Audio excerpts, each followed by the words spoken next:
Good evening, everyone, and welcome. I will call this Bloomington City Council business meeting to order. Tonight is Monday, September 9th, 2024. Thank you, everybody, who is joining us here in the council chambers and everybody who is watching at home online. We will start our meeting as we always do. If you are able, please stand and join me in the Pledge of Allegiance.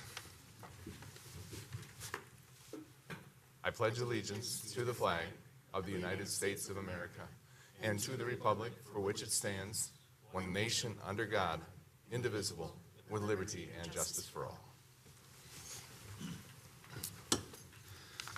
Thank you very much, and once again, welcome tonight. Council, welcome. First order of business is to approve tonight's agenda, and on that agenda this evening, under our introductory items, we have a proclamation for National Suicide Prevention Month and Week. We also have under items 2.2, we have our Human Rights Commission appointments, and 2.3 is an appointment of a young adult member to the Human Rights Commission. Our consent business has 12 items tonight. Councilmember Nelson has our consent agenda this evening. Thank you, Councilmember.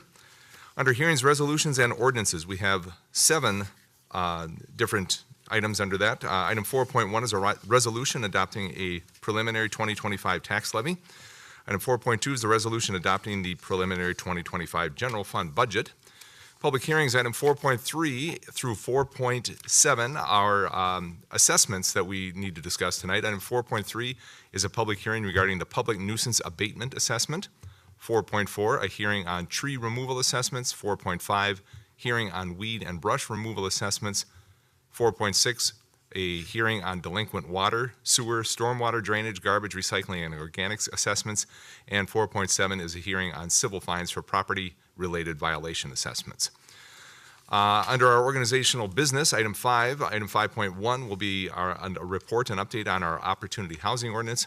And we will finish the evening, as we always do, with item 5.2, our city council policy and issue updates. Council, any questions or updates or corrections to tonight's agenda as stated?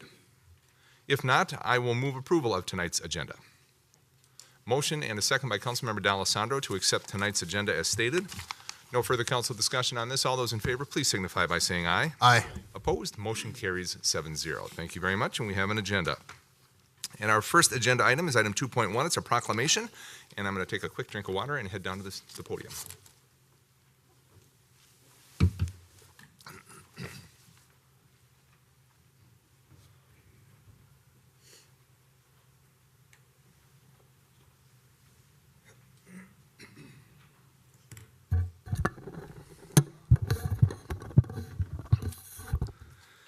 As I mentioned, our proclamation tonight is for National Suicide Prevention Week, which is September 8th through the 14th of this year, and September is National Suicide Prevention Month, and this proclamation recognizes both of those dates and events. Whereas suicide is a major public health issue that requires vigilant attention and preventive action, with 815 Minnesotans dying by suicide in 2023. And whereas each death by suicide directly impacts numerous family members, friends, loved ones, and by extension, the entire community. And whereas the City of Bloomington is committed to ensuring that those in need have access to services by healthcare providers trained in best practices to reduce suicide risk and to reducing the stigma associated with using behavioral health treatment or losing a loved one to suicide. And whereas the Bloomington Public Health Division is leading a community health assessment with a focus on mental health, working with community partners, and engaging residents to identify barriers and resources. And whereas the City of Bloomington recognizes organizations such as Suicide Awareness Voices of Education, SAVE, and its own internal Bloomington Cares team for their efforts in educating the public and providing services for those at risk. And whereas the month of September is recognized as Suicide Prevention Month, and September 8th through the 14th is recognized across the United States as Suicide Prevention Week. Now therefore, I, Mayor Tim Bussey, do hereby proclaim September as Suicide Prevention Month and September 8th through the 14th as National Suicide Prevention Week in the city of Bloomington, Minnesota, and call upon the people of Bloomington to observe this month and week by working with your families, friends, neighbors, and coworkers, and leaders to become more informed of mental health issues that contribute to suicide. Dated this 9th day of September 2024. Now, I didn't realize, according to the Center for Disease Control, suicide is the leading cause of death and affects people of all ages. Suicide is a serious public health problem and has far-reaching impact. But as we all know, resources are available to help and prevent suicide. And one of those organizations is like SAVE. SAVE offers training and education, and their One Step Ahead is an online self-led suicide prevention training that educates on the basic facts of suicide and demonstrates how to support someone who is suicidal. You can find out more information about their training on their website, save.org. And I want to remind everyone that help is just a call or a text away for anyone in mental health crisis. Individuals anywhere in the United States can call or text 988 for help. And I want to recognize our city staff that have been personally affected by the loss of a loved one to suicide, and for those that have been impacted by attempted suicide or suicide ideation. I also want to thank city staff who have worked to promote suicide prevention and reduce the stigma associated with suicide. We have with us tonight from our police department, Katie Zerl. Katie, I'd like to invite you up if you have some words to share with us. And thank you so very much for being here. Thank you very much. Thank you, Mayor and Council, for having this opportunity to share this proclamation. I'm honored to talk about the Bloomington Cares team, which is made up of a group of employees. We're always looking for more city employees to join as well, but we're currently from police, public health, and information technology. And we're working to share information about suicide and suicide prevention. We strive to compassionately recognize the lives touched by suicide, attempted suicide, and suicide ideation. We are currently partnering with SAVE on community events on an event called the Help, Heal, Hope for World Suicide Prevention Day, and that event is here in Bloomington at their national office. We're very fortunate that they're located here in Bloomington. So that event will be tomorrow, starting at 11, but the main event really kicks off around noon. And Mayor, thank you for being in attendance at that event tomorrow as well. Information is on the city website about that event for anyone looking for more information. It is our hope to broaden the scope of the Bloomington Cares team to include community members in the future. We also have a goal and vision of implementing a suicide memorial. I personally have experienced far too many family members lost to suicide, many being young men, including my brother. This work to bring awareness and lessen the stigma around suicide is so important. Suicide prevention starts with recognizing warning signs and taking them seriously. However, talking to someone about these signs and symptoms can feel extremely difficult. If you're unsure whether someone is suicidal, the best way to find out is to ask. If you're unsure, asking them doesn't cause them to be more suicidal, it just shows that you care. In fact, giving a suicidal person the opportunity to express their feelings can provide relief from loneliness and feelings that may be harboring. When trying to help someone, you don't have to have all the right words, but you can rely on places like 988 and SAVE organizations locally to help you. Showing that you care may prevent a suicide attempt, and how impactful and meaningful is that? So thank you for taking the time to acknowledge this in this proclamation. Well, thank you, and if you could share our thanks to the entire CARES team, because I know they put their heart and soul into a lot of this work, and so it's greatly appreciated. And if you could share our appreciation with them, and thank you for your good work as well. Thank you. Thank you very much.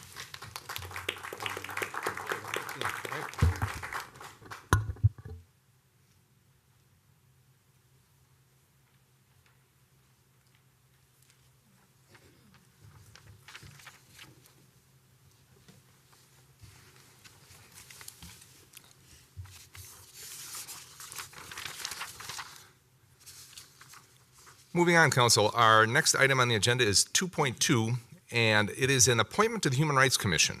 And we are in a situation where we've got a Human Rights Commissioner looking to resign his position on midterm, and we're looking to appoint a replacement commissioner. We have one person who has come forward as a possible appointment. I know that folks from the last round of interviews, I think there were up to 4 or 5 different folks who had been recommended, or at least were part of the interview process last time, and 3 or 4 of those folks did not come forward. We only had one person come forward for possible appointment to the Human Rights Commission. And I know there has been some questions about that. Councilmember Nelson, your questions or your concerns? Yeah, thanks, Mayor. First, I don't want this to reflect on the individual that did apply, but we have been very fortunate in all of our commissions that in our normal routine process where we go out and ask for applicants, we've gotten a lot of really great people. In this case, we have one opening, one person, and it was from the round before. And it's my understanding if we don't make an appointment here, all we do is just sort of push it back months into early next year. And we may broaden that applicant pool. Again, this is not a reflection on the individual that applied or anything like that. I just think my opinion is it might be beneficial to wait and just take a look at the entire community and who wants to do that. I assume there will be potentially other openings there and strongly encourage this individual to apply, but that's my understanding of the situation and just kind of my thoughts initially on that. And appreciate those thoughts, Councilmember, and I think you encapsulated it well. It's not a reflection on the current solo person. It's just a possibility and the opportunity next spring when we do the full appointment to open it up for a large number. And as you said, the person who is the sole applicant or the sole possibility now could certainly apply for that. Council, any questions or thoughts or opinions on that? So why don't we, if you could, Council Member, I think, why don't we make a motion perhaps to hold this off, to leave this appointment open until the formal appointment process in the spring for the rest of our boards and commissions. Okay. I'd move not to appoint anyone at this time and wait until the formal process in the spring. Second. Motion and a second by Councilmember Lohman to hold off on the appointment for the Human Rights Commission opening until the formal process begins in the spring. Any additional council discussion on this? If not, all those in favor, please signify by saying aye. Aye. Opposed? Motion carries 7-0. Thank you. Thanks for bringing that concern forward, Councilmember Nelson. I think that makes good sense. Well done with that. Brings us to item 2.3 on our agenda, another appointment, and this is for also to the Human Rights Commission, and this is the appointment of a young adult member. We did have 4 different possibilities of in our pool here for the Human Rights Commission young adult appointments. And you have the information. I think Safa provided everybody with the background information, or at least the information that we have available for these folks. And we will do it as we typically do. We've got 4 folks here. We will go down the dais here and we will vote. And Safa will call off our names and we'll all vote on who we're in favor of. If we have consensus, if we get to 4 votes on the first round, we've got an appointment. If not, what we'll do then is look perhaps at the 1 or 2 lowest folks who don't receive votes, and then perhaps try and figure out the path forward from there. But we have 4 different possibilities. You have the names in front of you on your sheet. Safa, you've got the names as well. If you could call the folks, and why don't we do the voting here? Mayor, can I make one quick comment? Councilmember Nelson. Yeah, thank you, Mayor. I just want for people that just heard my comments on the previous one, this is the normal process because these are youth members and it has to do with the school year. So this is our normal process, just so that people don't think there's a different way we're handling these. Thank you for the clarification. That's a good update. I appreciate that. Any other comments, Council? Councilmember Rivas? Yeah. Do we have any of the applicants present here? I'm not sure. Do we have any of the applicants present this evening? I think it would have been nice to meet them personally to have a better opinion of who they are. Yeah, the strength of having the formal process in the spring, as we do, is that we do bring everybody in for an interview. We have different subcommittees, different groups where we're able to meet with them and at least meet them, and then that subcommittee moves forward with a recommendation to the rest of the council. The fact that we're trying to tie this in with the school year, I think it's just a matter of the timing and trying to make sure that they get on board as quickly as possible, and that we don't push this too far into the school year, so we're not, it's not November or December before this person gets actually seated on the Human Rights Commission. All right. Any other questions? Ready? Safa, if you could, please. Mua. Althea Forstner and Gracie Leback. Carter. Forstner and Leback. D'Alessandro. Forstner and Leback. Rivas. Forstner and Leback. Nelson. Leback and Forstner. Loman, I'll change it up yet again. Number 4, number 5. and Mayor Bussey. I will go with Lieback and Forstner. Thank you. Thank you, Council. It looks like we have unanimous consent around Althea Forstner and Gracie Lieback to be appointed to the Human Rights Commission. I would look for a motion to do so. So Councilmember moved. Carter. Councilmember Carter with the motion. Second. Councilmember Mua with the second to appoint Althea Forstner and Gracie Lieback to the Human Rights Commission as young adult appointments. No further council discussion on this? All those in favor, please signify by saying aye. Aye. Opposed? Motion carries 7-0. Congratulations to Althea and Gracie, and I look forward to meeting you and working with you as members of the Human Rights Commission. We will move on to our agenda. Item 3, our consent business. And our consent business, Councilmember Nelson, you've got the consent business tonight. We have 12 items. Councilmember? Thanks, Mayor. I did not hear of anyone who wanted to hold any items. I will hold item 3.3. Just wanted to see if anybody wanted to hold anything else. I did want to point out, we've been approached by folks regarding item 3.7 for an opportunity to either hold that or to speak on this. What I would like to suggest, Council, is that we not pull that out, we not hold this tonight, and we look for opportunities in the very near future to address this issue, and as a broader issue also, the notion of airport parking in the city of Bloomington. If everybody is comfortable with that? Okay. I'm sorry, Mr. Mayor, can you clarify your position for me? I didn't understand. To hold it or not to hold it? To not hold it. So not to hold vote on it? To vote on it tonight, and then with the understanding, and I think at the end of the meeting, what I will do as part of our update is direct staff to come forward with options about how we address the issue of airport parking in the city of Bloomington. Okay? Mm-hmm. All right, thank you, Mayor. Then with that, I will move item 3.1 and 3.2 and items 3.4 through 3.11. Second. Councilmember, we have 12 actually. 12. There's a big space. There is a big space there. I see that as well. We have a motion by Councilmember Nelson. Do we have a second? Second by Councilmember D'Alessandro. We've got a motion and a second for our consent business, items 3.1, 3.2, and then 3.4 through 3.12, as stated by Councilmember Nelson. No further council discussion on this? All those in favor, please signify by saying aye. Aye. Aye. Opposed? Motion carries 7-0.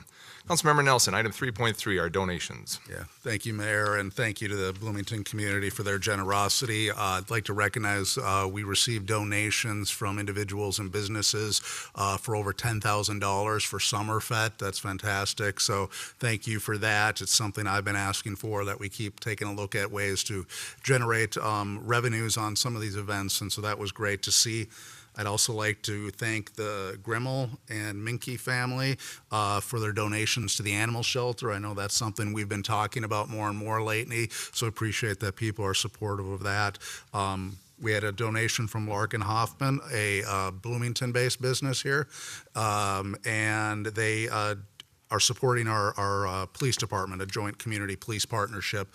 And then last item on this list is the Daniel, some people made a donation on behalf of Daniel Betlock and the Cheapskate Golfers. And I want to make sure I mention that because I assume that they made the donation out of the money they saved by being cheapskates. So please be frugal and donate to your community.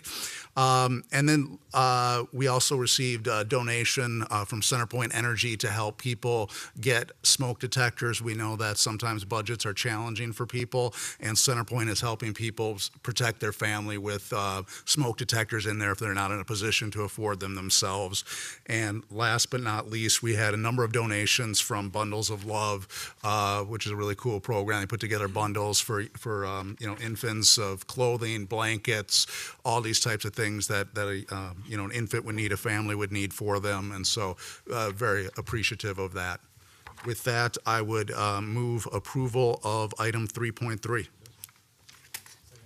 Motion by Councilmember Nelson, second by Councilmember Mua to accept our donations as stated and appropriately thanked, and encourage staff and ask staff to send the appropriate thank you letters to those folks who have made the donations to the city of Bloomington. No further council discussion on item 3.3. All those in favor, please signify by saying aye. Aye. Opposed? Motion carries 7-0. Thank you, Councilmember Nelson. Appreciate your work tonight on this. We will move on to item 4, our hearings, resolutions, and ordinances. And we're going to start with item 4.1, which is a resolution adopting our preliminary 2025 tax levy. Kari Carlson is here with us again this evening. Good evening. Welcome. Good evening, Mayor and Council. This evening, I'm presenting the proposed preliminary 2025 property tax levy and general fund budget for your consideration. This presentation builds on the budget discussion from the August 19th special city council meeting. Tonight, the council will set the maximum amount that the 2025 preliminary tax levy can be. This levy can be reduced at the December 16th Truth and Taxation public hearing, but not increased. The 2025 proposed budget advances our mission of cultivating an enduring and remarkable community where people want to be. It aligns with our key strategic priorities of a connected and welcoming community, a healthy community, and a community with equitable economic growth. This evening's agenda will focus on our process, public engagement, the core components of the property tax levy calculation, approaches to lower the original levy calculation, impacts of the proposed preliminary 2025 tax levy, the preliminary 2025 general fund budget, and the remaining budget calendar for this year, including planned dates for upcoming detailed budget discussions. First, I will start with a recap of the city's annual budget process. So each year, city staff engage in a comprehensive budget process to determine the cost of the services we provide. Departmental requests include adjustments for anticipated expenses, revenue projections, and funding for new initiatives. The department budgets are reviewed with the city manager, and he ensures alignment with the city's goals and the financial constraints that we have and our long-term plans. This collaborative process ensures that the budget reflects Bloomington as both a remarkable community and workplace where people want to be, and align resources with the city's vision for the future. So next, I have an update on our public engagement around the budget. We are continuing to actively engage with the community to discuss the budget and city spending.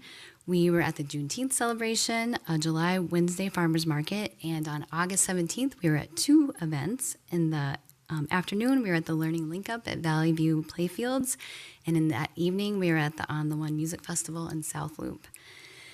Included in this evening's agenda materials is feedback from both the community in-person events and responses from the Let's Talk Bloomington online survey. Coming up still, this Saturday, September 14th, there will be a budget table for the length of the farmers market, and there will also be tables at the Pride Festival later this month and the Fire Department open house in October. Our budget tables at community events feature an activity where participants use chips that represent property taxes, allocating them across the 6 categories shown here based on priorities. From the data collected from those first 4 events that I mentioned, parks, arts, recreation, and natural resources, and equitable economic growth are tied right now at 19%, with 329 chips each, followed by public safety with 275 chips.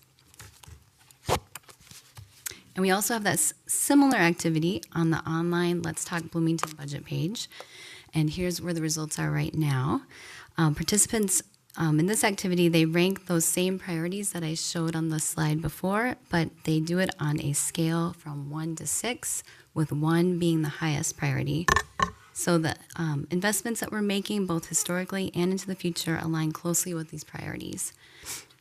On the online page, Parks is currently ranked the highest, followed by Facilities and Infrastructure, and then Public Safety third. So next I'll review the core components of the property tax levy, the calculation. The property tax levy is the amount of money that the city requires from property taxes to fund the budget, and it is determined by the city's overall budget needs minus the other sources of revenue, such as state aid, lodging taxes, program fees. The levy is distributed across all taxable properties within the city, and the amount that each property owner pays of the property tax levy is based on the assessed value of their property. This evening, as I said, the council will set the preliminary property tax levy, establishing the maximum amount that can be levied in 2025. And as we talked about on August 19th, combining all of the initial budget requests when they came in together had resulted in a proposed tax levy increase of nearly 16%.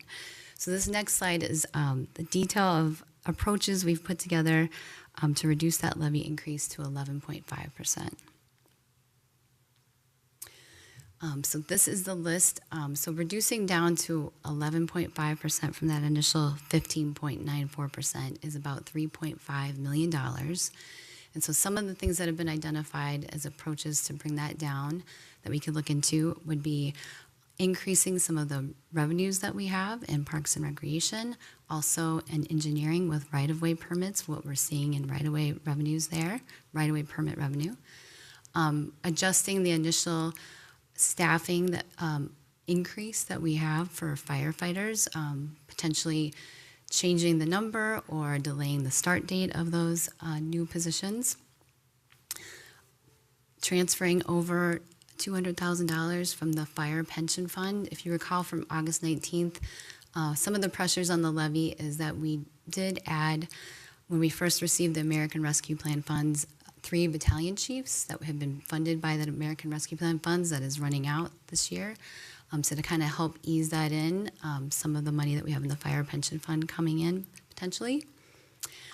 Also, we do have, if we do receive the SAFER grant, we had $149,000 in the fire equipment request that is in there right now. And if we don't receive that, we could take that out. If we do receive that SAFER grant, which we'll find out later this fall, that will also help a lot with this budget. But we don't know that right now. So we'll stay tuned for that. $559,000 is there's a number of initiatives funded in the original general fund requests, as well as some increases in capital projects for Parks and Recreation that we are proposing having those funded from the Strategic Priorities Fund rather than the general fund budget.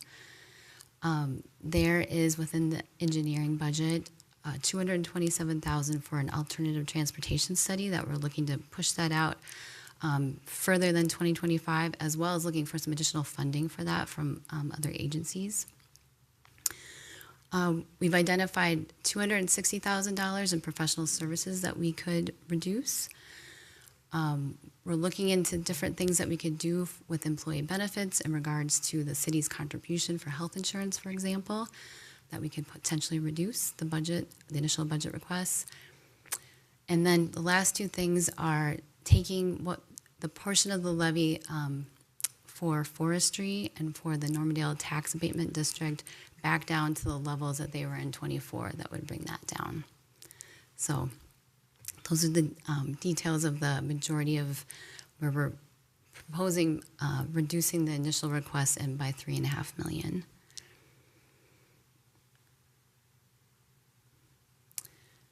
And so then this next slide is comparing the 2024 tax levy to this proposed 2025 tax levy and showing it going from about $80.5 million to just under $90 million, and that's a $9.2 million increase, which is an 11.5% increase.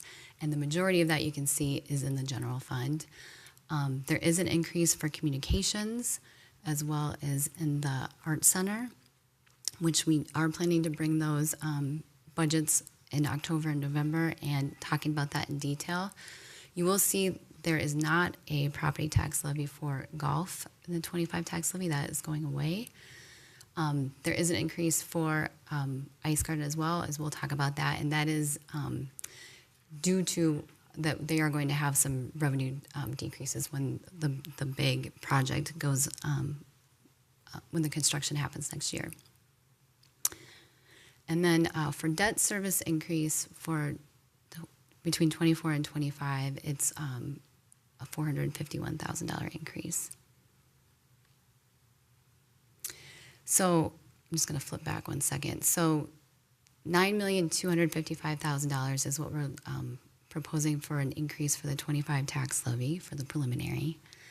And then another way to look at that is taking all of the public-facing departments that are in the general fund and kind of allocating some of those internal charges, like administration and legal and finance, and kind of, which together that's about a little over $800,000 of the increase, and allocating along those public-facing ones, and just showing what that increase looks like by department. So you can see for the way it works out is it's about 4.74% for police, 2.74% for fire, 1.8 for Parks and Rec, 1.59 for community development, 1.35 for public works, and actually community services is coming down, and some of that is due to some reorganization and leadership.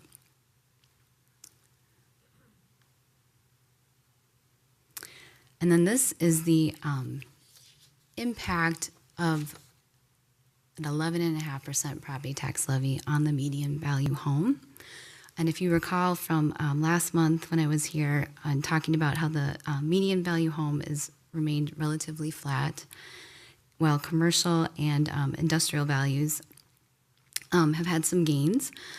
And then also with the impact of the homestead market value exclusion higher. So an impact of an 11.5% increase to the tax levy would be 9.27% increase for the median value home. And then you can see on the right that that translates to 2.53% per week, $10.99 a month, and $131.88 a year. And so that's for the median value home. And then there's a lot of numbers on this slide, but I'll kind of talk you through it. This slide's illustrating the impact on various home values in addition to the median value home, homesteaded single-family homes. So the median value home that we just talked about is highlighted there in yellow. And then looking across at this column, the first column has the different ranges of home values. That second column indicates the number of homes within each range. And then it going along the chart, it displays the 2024 tax amount and then the projected 2025 tax amount with that 11.5% increase. And then those corresponding changes in both percentage and then dollar changes calculated both annually and monthly. And those are based on like the midpoint value in each of those ranges. So we received that information from our assessing department, and we also received this information as well, just to kind of give an example of what that tax levy increase would be for commercial industrial properties as well as apartment buildings. So the values shown represent a typical property for each category, and then it's based on the percentage change based on the assessment report values and that in each of those segments. So I'll just point out on this slide, the apartments are listed at the bottom there, and so for the median value home, it was 9.27%, and for apartments, it's similar to that, but a little bit less at 7.77% and 8.67%.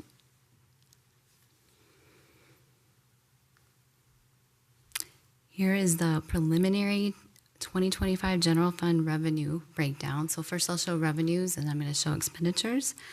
They're both about $109 million. Property taxes makes up the largest portion of the general fund's revenues. We do also budget for estimated delinquencies. After property taxes, the next largest source of revenue is the local lodging and admission taxes, and that's about $10.5 million. And as I mentioned before, the lodging tax revenues are nearing those pre-pandemic levels, and that the admission taxes have actually already exceeded those revenues that we had in 2019. Another thing I'll point out is that the intergovernmental revenue, there is an increase from 2024 that's pretty significant, and that's primarily due to a larger base grant funding for public health from the state that does have some corresponding additional expenditures for public health. And also the permit revenues that we're showing right now, based on what we're looking at, are considerably lower than the last couple of years and lower than the 24 budget.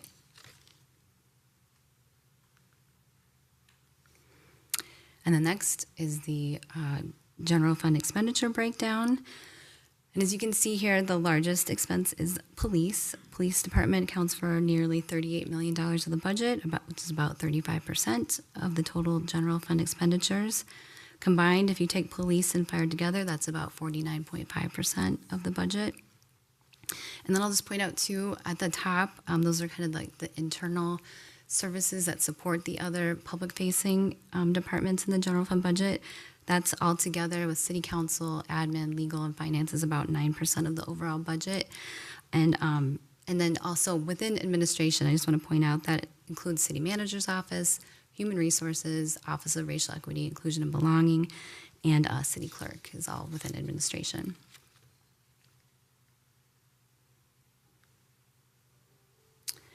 And then finally, looking at the budget calendar for the remainder of this year.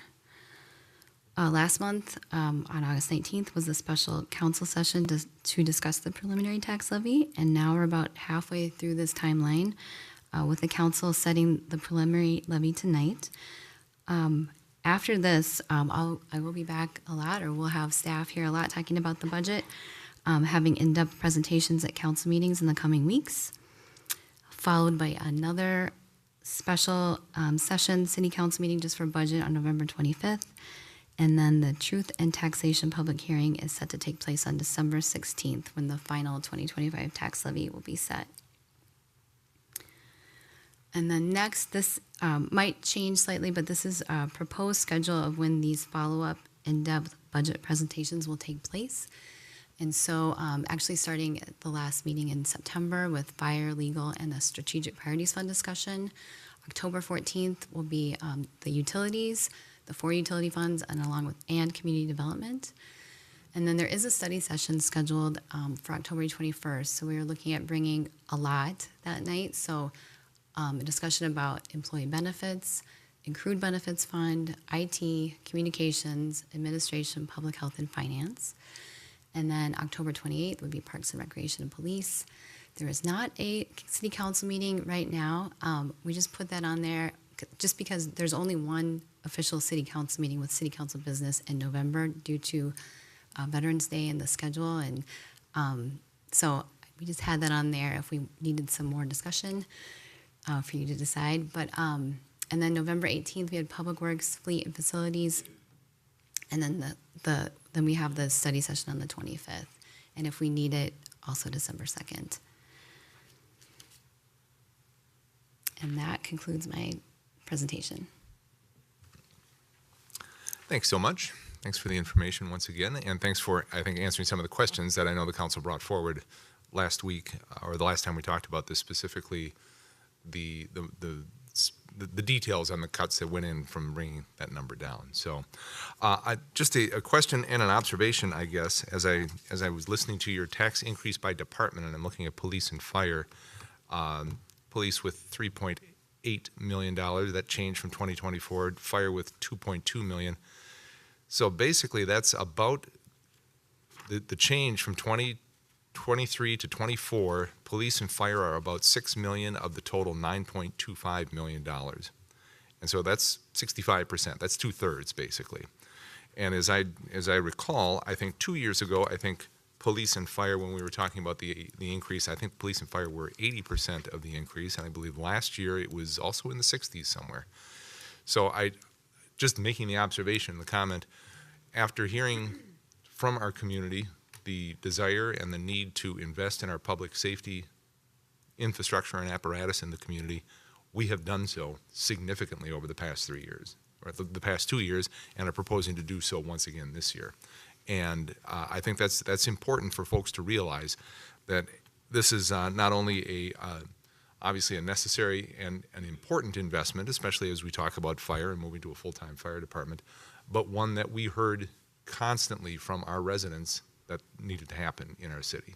Public safety was the number one priority for so long, and we're responding in appropriate ways in these investments in police and fire. So Council questions, comments?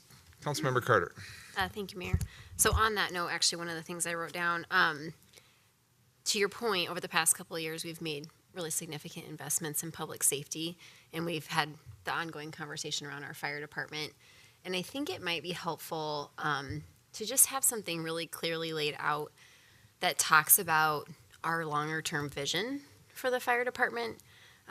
So where we started 3-4 years ago and where we're going, and what we think those kind of key milestones and timeline look like, because, I mean, these are ongoing increases every year and pretty substantial if you include the personnel as well as the fire stations that we have to, the ones that we haven't rebuilt yet, that we have to rebuild.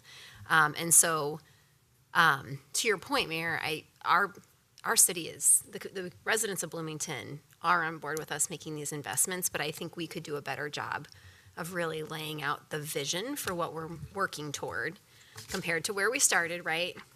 Not meeting response times because they just didn't have the personnel that they needed and so forth. And so I wanted to kind of build on your comments there. I did have a couple other. I appreciate that. I see Mr. Verbrugge with his microphone light on here. I think he wants to chime in, but I agree with you completely. I think it always helps to make sure that people understand the investments. It's not just the numbers, but there's a story behind those investments and those. Well, and I think, like, if I was a resident, I would say, well, we just made a lot of investments, yes. And we just keep making more. Like, when will it be enough? Yep. But we know, because we've been having these conversations for years, that there's a lot of need, and we are going to build the fire department that we need in Bloomington. It's going to take many years to get to the point where we have exactly what a city of 90,000 plus people need. Mr. Verbrugge? Mr. Mayor and council members, Councilmember Carter, appreciate that comment. And I agree with you that I think we've done a good job of talking about it over the last couple of years, but we haven't maybe really described the end state, right? What happens when we get there, if there's a get there point, right? And so we can work with our communications department to maybe lay that out a little bit more clearly for people and just describing what it's going to take, because most people are not tuning into our budget discussions and hearing from us directly. But for the ones who are today, just a reminder that we started down this road a couple of years ago with a commitment to transition to a full-time hybrid fire department that would ultimately have somewhere in the neighborhood of 75 full-time firefighters and 60 to 75 part-time firefighters, and have been on a significant staffing upswing since that time, beginning with 18 plus 3 that we got through a federal SAFER grant, and commitment to add at least 6 firefighters a year over the course of about 10 years to get there. And each year, just based on where we started, it's about 1% of levy increase, and then it comes down. And it comes down a little bit just because the total levy gets more. And then with police, again, it's a continuation of investment in public safety. I think we're rightfully proud of the fact that we have one of, and I'd say most of you probably agree, the best police department in the state of Minnesota. They're, they are valued centered on the value of respect in terms of how they relate to the community and how they relate to each other, and making sure that they have the training and equipment that's necessary to do their job. It's a hard job, and we're going to continue to invest in that as well. So we do have, I think, a good narrative. I think it is a good idea to get it out there more and talk about where we're going and how long it's going to take. And again, your ideas about our capital investment.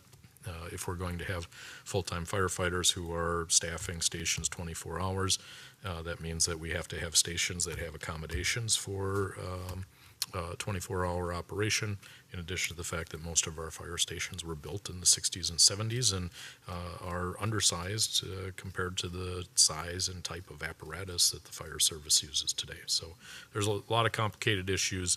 Appreciate council's support thus far and understanding and support as we move forward. Thank you for that. I just want to see if anybody has any questions or comments regarding the public safety portion of things, and then I'll come back to you, Councilmember. Councilmember Lohman, specifically on the public safety question? Yeah, so I noticed that on in the package, 260, we see a cut from adjusting the firefighters' additional staffing from 8 to 6. And then I also see a reduction in the fire equipment request. No, that's not where I see. So there's another reduction when it comes to some type of equipment. Or is that equipment, is it the fourth one down? Okay, thank you. Is that being added, so that would be left out until the SAFER grant? And then I guess my question is, in terms of the 8 to 6, what's the impact there by waiting, to next year? And then what's the risk with the fire equipment being held off? Mr. Verbrugge? Thank you, Mr. Mayor and council members. Councilmember Lohman, I'll take an attempt at this and know that we're going to have a deeper discussion with our fire chief and fire department representatives. If you're not satisfied tonight, you see the chief is sitting there too. So a couple thoughts in terms of reducing the fire equipment request, and that would be an add back if we get the SAFER grant. So again, we have applied for another federal grant to staff up similar to what we did 3 years ago. If we get that grant, we would need to include these costs for additional equipment. At the same time, we'd be able to reduce some of our assumed cost for new firefighters because the grant would be covering those. So we'd get more firefighters, less local money to do it, at least for the first couple of years. And in terms of adjusting the firefighter staffing request, our assumption has been 6 going forward.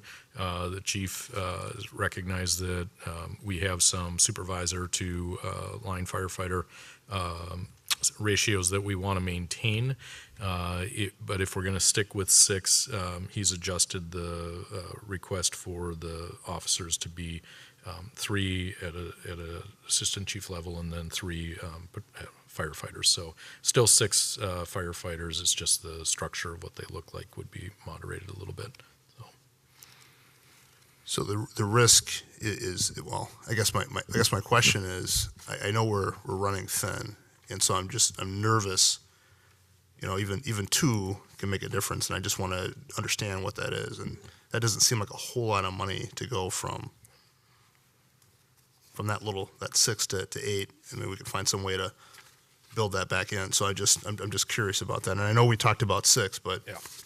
Well, so it's 2 things. That line item was $565,000, and so that's not the cost of 2 firefighters, by the way. Part of this is also assuming that these fire positions would be started on April 1st. So it's actually a 3/4 of a year calculation. So it's not a full 12-month calculation.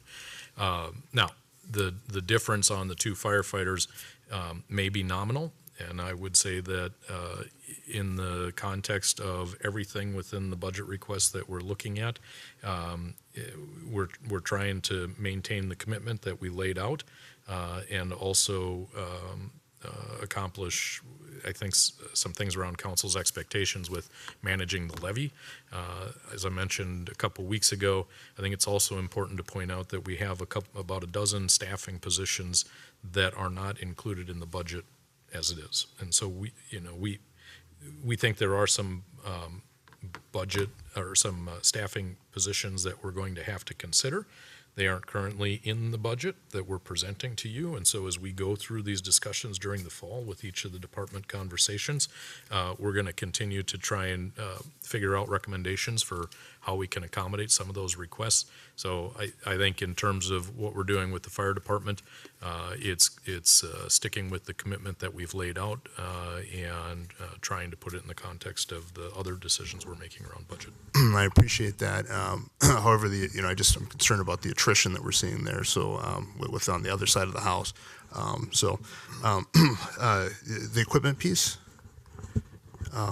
I don't think I heard your answer to that. Yeah, that was Mr. Mayor, council members, Councilmember Lohman. I mentioned the equipment request is the necessary PPE for each firefighter. So if we get the SAFER grant, it's going to be that many more firefighters. That means that much more equipment. But we would be able to offset those costs by reducing what we have assumed is the city cost for the new firefighters. Because the SAFER grant would be paying for 18 is what we have put in for, Chief. And so the 6 would essentially come out, they'd be replaced with the safer money. So in the end, it would be a positive change. It's just recognition that if we get that grant, that equipment will need to be put back in. Okay, so that 149 is directly related to that equipment and not some other apparatus. Okay. Correct. No, it's not the apparatus. It is for the firefighters. Okay. Council, additional public safety questions? If not, I'm going to turn it back to Councilmember Carter who had additional questions just in general. Councilmember Carter. Thank you, Mayor. So I did just want to make a quick comment to the community that we have an amazing budget website in Bloomington. And so if you do miss conversations that the council's having or need other information, there's a lot there. And so thank you for maintaining that and continuing to update it. It's very well organized and easy to find stuff. And then I only had one quick other thing. If you go to the slide that had kind of where the dollars associated with each department, there was one for city council, and that number stuck out to me because I think it was close to 700,000. And I don't want the community thinking that the council is making $700,000 a year. I think in total what we make is maybe 100,000. And so I guess I was curious. First, I wanted the community to know that we're not taking home that much money. And so then I was curious just what goes into the city council line. Sure, council members, Councilmember Carter. We also have some city staff allocated to that area within the budget, and then there's a lot of dues that the city pays, or like different organizations that we're in that comes out of there, or charges for technology, there's also internal service fund charges that are within the city council budget. So it's like the administrative related costs of just managing the city council. So I guess I just wanted the community to know that because, again, I think we make like $11,000 a year each. So. Yeah, and Mr. Mayor and council members, that is a good point. It has been a significant amount of time since council salaries have been adjusted, right? And so I know that is something that we probably have to take a look at, just as we do with our employees, to make sure that we're staying consistent with market. We'll discuss that at a future date, but that is not a significant element of the budget. You're right, the pay for the mayor and the council members is below $100,000 in total. Again, just wanted to clarify that. Thank you. Thank you. Councilmember D'Alessandro. Just to expand on that a little bit, none of these numbers are purely salary numbers anyway. So, I mean, that's true for every number on this line. If I believe, am I correct in saying that approximately 70% of the budget is related to people and their the services that they support? Is that a fair assessment? Yes, that's correct. So 30% of this is equipment, fees that we pay, right? Capital, utility bills, all the stuff that runs the city. 30% of that is that. So that's true everywhere. And that would include like travel budget, that would include, education, that would include all kinds of things, right? Yeah, I did the math and it's like $644,000 is less than 5% of that number anyway. So I hope that that's not where we're looking to cut, if that makes sense. Although I'm fine with it if we do that too. I had a significant, I guess what I would really like to kind of, but throwing back and forth on some of these questions that we're asking, I feel like the story that we're telling people is that we've decided to make these strategic investments, and we're making them in public safety and we're making them in parks and recreation. It almost feels like to me that we could, plus or minus something,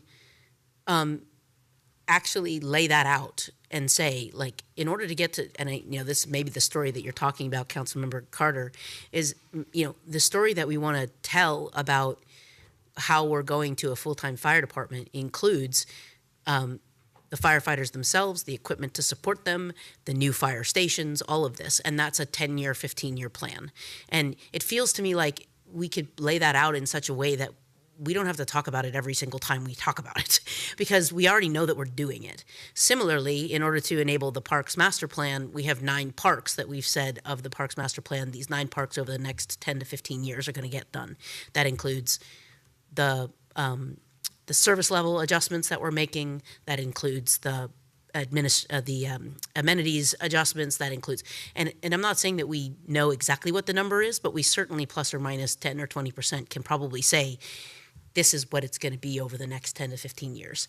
And if we did that, we could focus all of the discussion we have in these yearly budget things on the other stuff so that we're not trying to pick apart the things that we've already committed to. I don't know if that's useful or helpful, but I would like it to be an easy conversation for me to have to say, yep, there's a let's say we end up at 9% this year. I have no idea, right? 2.5% of that is these 3 things, which we've told you 3 years ago, we told you 2 years ago, we told you last year, we're telling you this year, and we're going to tell you for 10 more years is always going to be around that 2.5%. Because this is what we all said we were going to do. And now we're going to be playing with the other 6.5% that is more up for grabs because it's not part of our strategic priorities. I don't know if we can get there, but I think that would be really helpful to everybody, and it would at least give everybody the impression that we kind of know what we're talking about, we know what we're doing, we're transparent about it, and we have an end point after which we'll say these strategic investments are complete. I don't know. I feel like we could get there, and if we did get there, then we could be talking about the delta, and that would help us focus in on the things that we need to make more challenging or difficult decisions about on the yearly basis. Not a bad suggestion, Councilmember. Okay. I think it's interesting and probably one to explore a little bit. I think you're Okay. right. And just in terms of telling the story of a budget. And there's Yeah. a lot of different ways to do it. Right. Because some of this stuff fluctuates year to year, and some of it we're basically telling the community it's not. Yeah. Because it's something that we've agreed we're going to do. Yep. Unless we decide to change that, obviously. Yep. Okay, thanks. Thank you. Councilmember Lohman. Thank you, Mayor. I'm not done with the public safety part. I'll come back to that in a second, but I'll go with my other questions I've got first. So if we were to start off, or if we were to pass, what's proposed here tonight, 11% or so, what will we look like what will we start off in 2026 for that budget cycle next year? Do you have any estimates around that? We have, Mr. Mayor and council members, Councilmember Lohman, we have a very rough working estimate as we do at this time. It gets better as we get later into the year. Right now, the estimate for 2026 would be in the neighborhood of 16% at 11.5%. I saw some eyes look over at me all of a sudden. That's a big number, right? And I'm not anticipating that that's going to be a number where we land at, but that's just based on all of the inputs. We have not gone in to the 2026 projections to start manipulating them or making suggestions about how we manage those. And we're focused on 2025 right now. Those are just sort of built in there, and that's the number that we start with. Okay, and we started this year with around, 15%? Do you remember, Kari, what we were forecasting? Well, when everything came together, it was just under 16%, so 15.94%. Last year, when we adopted Oh. 7.97, what were for 24? What were we forecasting for 25? I don't remember that I number don't myself. have that, but we can go back and look at that. Yeah, we can provide it to council. And Mr. Mayor and council members, Councilmember Lohman, I understand the point that Councilmember Lohman is making in wanting to get an idea of what the downstream effect is of the decisions you're making today. And one thing that I will point out is that there's an inverse reaction here. Is if you go with a lower levy this year, it's going to increase the starting point for the following year. Just in terms of the amount of additional revenue then that you have to raise based on those assumptions. And I won't take the words out of Councilmember Lohman's mouth, but I've heard him say over several years that you want to be thinking about what you're doing to prepare for those coming budgets as well. I appreciate that, because that's exactly what I'm trying to. I keep pounding the table every year and saying the same thing. Maybe one of these years I'll get it. Maybe we'll be up to 20%, but maybe we'll get it. Professional services. I see that is what's all involved with that. We're cutting out of that. Mayor and council members, Councilmember Lohman, I don't have the details of that right here. I think the majority of that, I believe, is in community development. I can get you the details of what's in there, but Yeah, Mr. Mayor and council members, Councilmember Lohman, I know there are a couple contracts that we're taking a look at for the services to see if those full services are necessary in 2025. Also looking at other budgets or funds that could potentially support those contracts rather than have them be part of the general levy responsibility. And then finally, before I go to my other my other comment, is around in terms of what we're doing with our strategic priorities budget. Is there any room in there where we could take some of these items and tuck them into there so we can get some of this stuff done? Yeah. Mr. Mayor and council members, Councilmember Lohman, if you go back to page 274, we have the Strategic Priorities Fund identified as a very early conversation for council coming up on September 30th.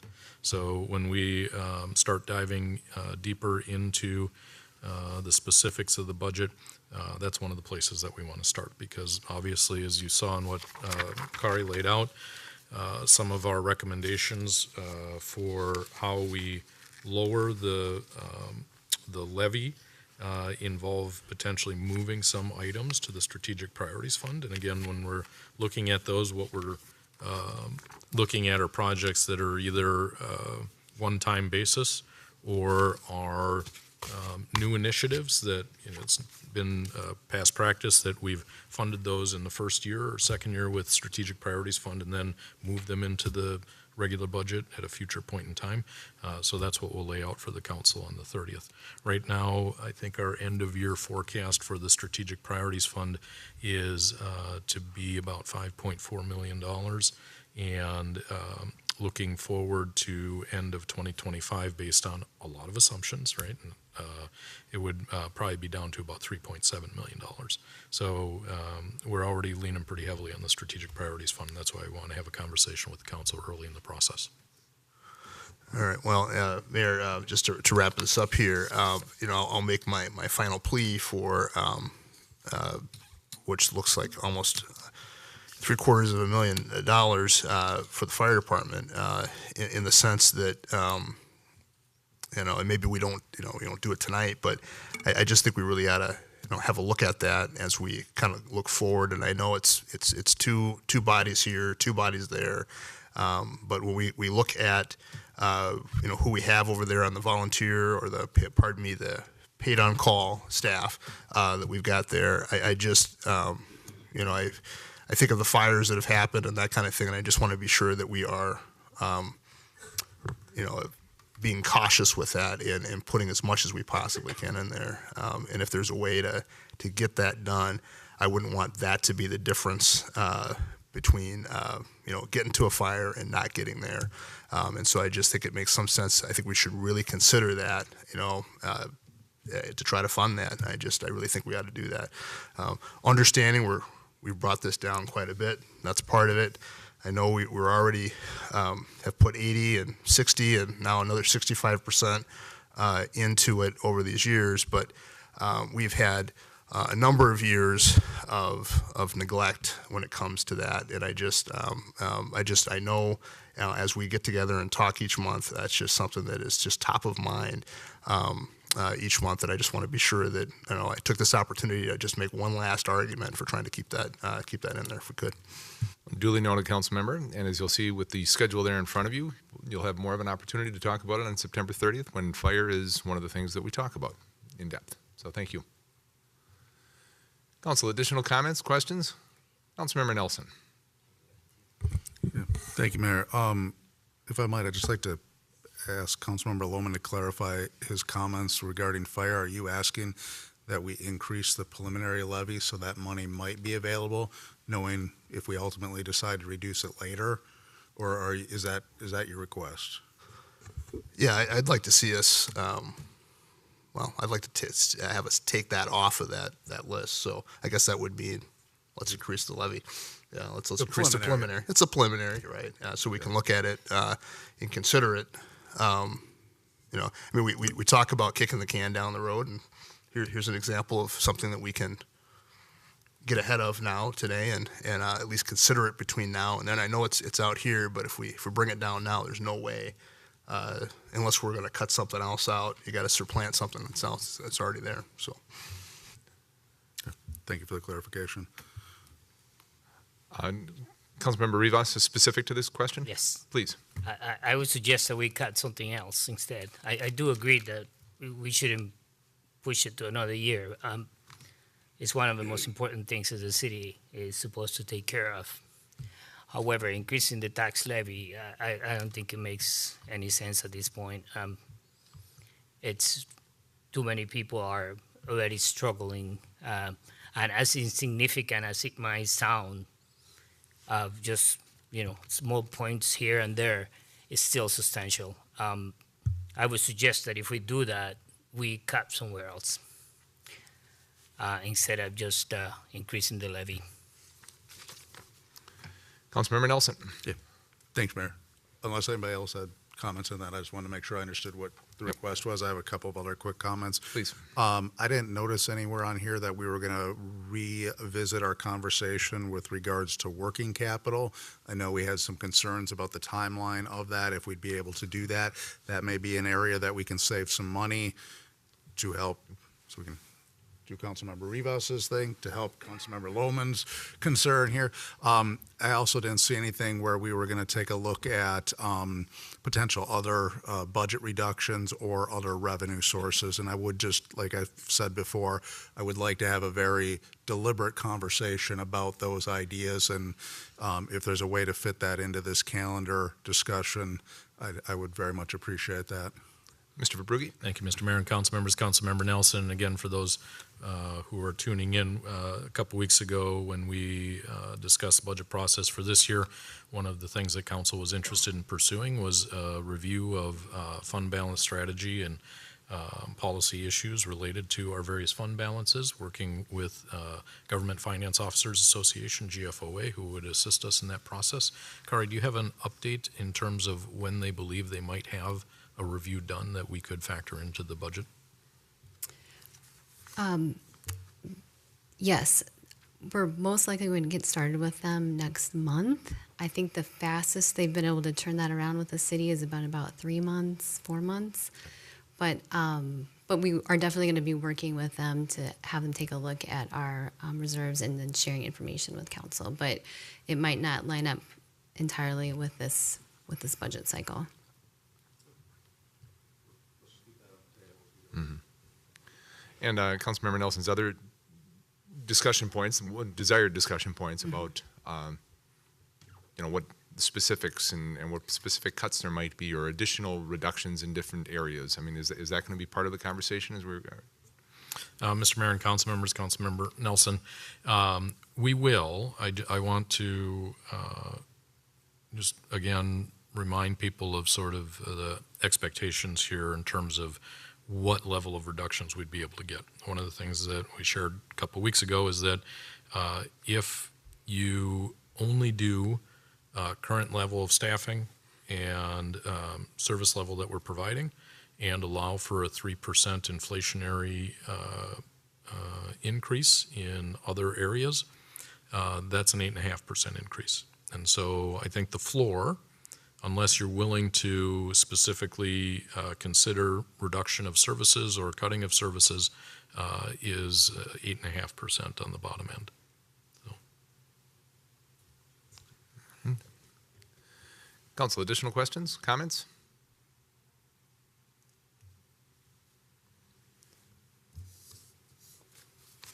Well, Council, the question in front of us is the preliminary 2025 tax levy. as we've talked about. And we've got it there in front of us. We don't have it in front of us. It says discussion in front of Oh, us. sorry. There it is. The motion that we have in front of us would establish the preliminary 2025 tax levy increase of 11.5%. Now, we heard a couple things from Councilmember Lohman and Councilmember Rivas about the desire to increase that perhaps, or the desire to shift things around to stay at the 11.5%, but to reallocate in certain ways. I would look for ideas or suggestions as to maybe how that could take place. Now, we have the reallocation is kind of difficult in terms of, you know, the specifics that we have here. It's certainly possible. I wonder if the best path forward would be, I mean, if we desire this, Councilmember Lohman to put that number just higher and then just have the discussion be higher, you know, and if we work to reduce it in the future, but to not handcuff ourselves by,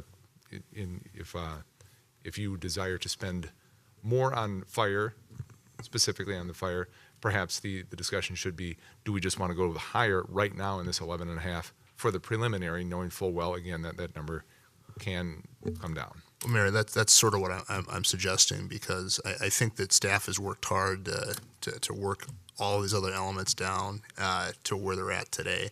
I understand we certainly can still reallocate, but this is a preliminary budget, and we talk about not kicking things down the road. Here's an opportunity for us to have a tighter look, just to make sure that this is indeed what we want to do. And I can understand if, you go from 8 to 6, but, I want to understand, I'd like to have a deeper conversation about that. And so, if my colleagues are willing to come along with me and raise this, I don't know what that percentage looks like by doing that, but to have that conversation, I think it's worthwhile. We talk about how important fire and the police force is in our city, and here's a chance for us to have just one last look at this to make sure that's what we want to do. Councilmember D'Alessandro? Thank you, Mr. Mayor. I guess I see that a little differently, but I totally get the goal here. I don't think that there's a guarantee. Correct me if I'm wrong. That any of those numbers that reduce the levy by 3.5 million are the numbers we have to use either to reduce the thing. Like, in other words, would you mind moving that to that screen for just a second? If you don't mind. Sorry, guys, I apologize. Head cold. Perfect. Yeah, thanks. The reductions. Did I make, there we go. Yeah, so this is approaches to lower the levy, right? And I think what you're saying that you wanted to do was to adjust the staffing request from 8 to 6 or whatever. Totally understand. But like, I look at this 3.5 million and I say they've gone through and at a very high level said there's some areas in the budget that we could choose to cut. I don't feel like by passing 11.5% levy tonight or some other number, higher or lower, we're making them choose these things explicitly. And maybe I don't have that correct, Mr. Mayor, but we can still have the argument about whether or not we want them to keep the $565,000 in there for the fire department and find that $565,000 elsewhere through cuts or other expenditure, deletions or reductions, without changing whether or not it's a $3.5 million levy reduction. Correct? Do you understand what I'm saying? I guess I see them as two separate things. In other words, I don't want to raise the 11.5% number, but I'm still fine with finding the $565,000 elsewhere to make sure that the firefighters come up at 8, if that's what the goal is. Got it. I understand what you're saying. Yes. Yep. That's a good summary. I appreciate the summary. Sorry. Makes sense. Yes. Yeah. Okay. So like I'm not necessarily, I just wanted to be clear, I'm not necessarily for raising the levy number, but I also completely understand what you're trying to accomplish in terms of making sure that stays in the budget if we need to. And that means we have to find it somewhere else, which is, I think, what Councilmember Rivas was also saying. So, yep, I think that's right. So I'm going to vote to keep that. I'm not going to support raising it above 11.5%, okay. But I also totally get it, and I'm very happy to work on that if that's the priority we want to, consider. Very good. Appreciate that, Councilmember. Councilmember Rivas. One last question. The 11.5 increase allows for maintaining this 3.5 million, or it also reflects the reduction by 3.5 million? Yes, Mayor and council members, Councilmember Rivas, that it reflects this $3.5 million reduction. Yeah, I appreciate the question, Mr. Mayor and council members, Councilmember Rivas. So just as a quick overview, if anybody's watching, just so we're clear, because I know there's a lot of numbers on the screen.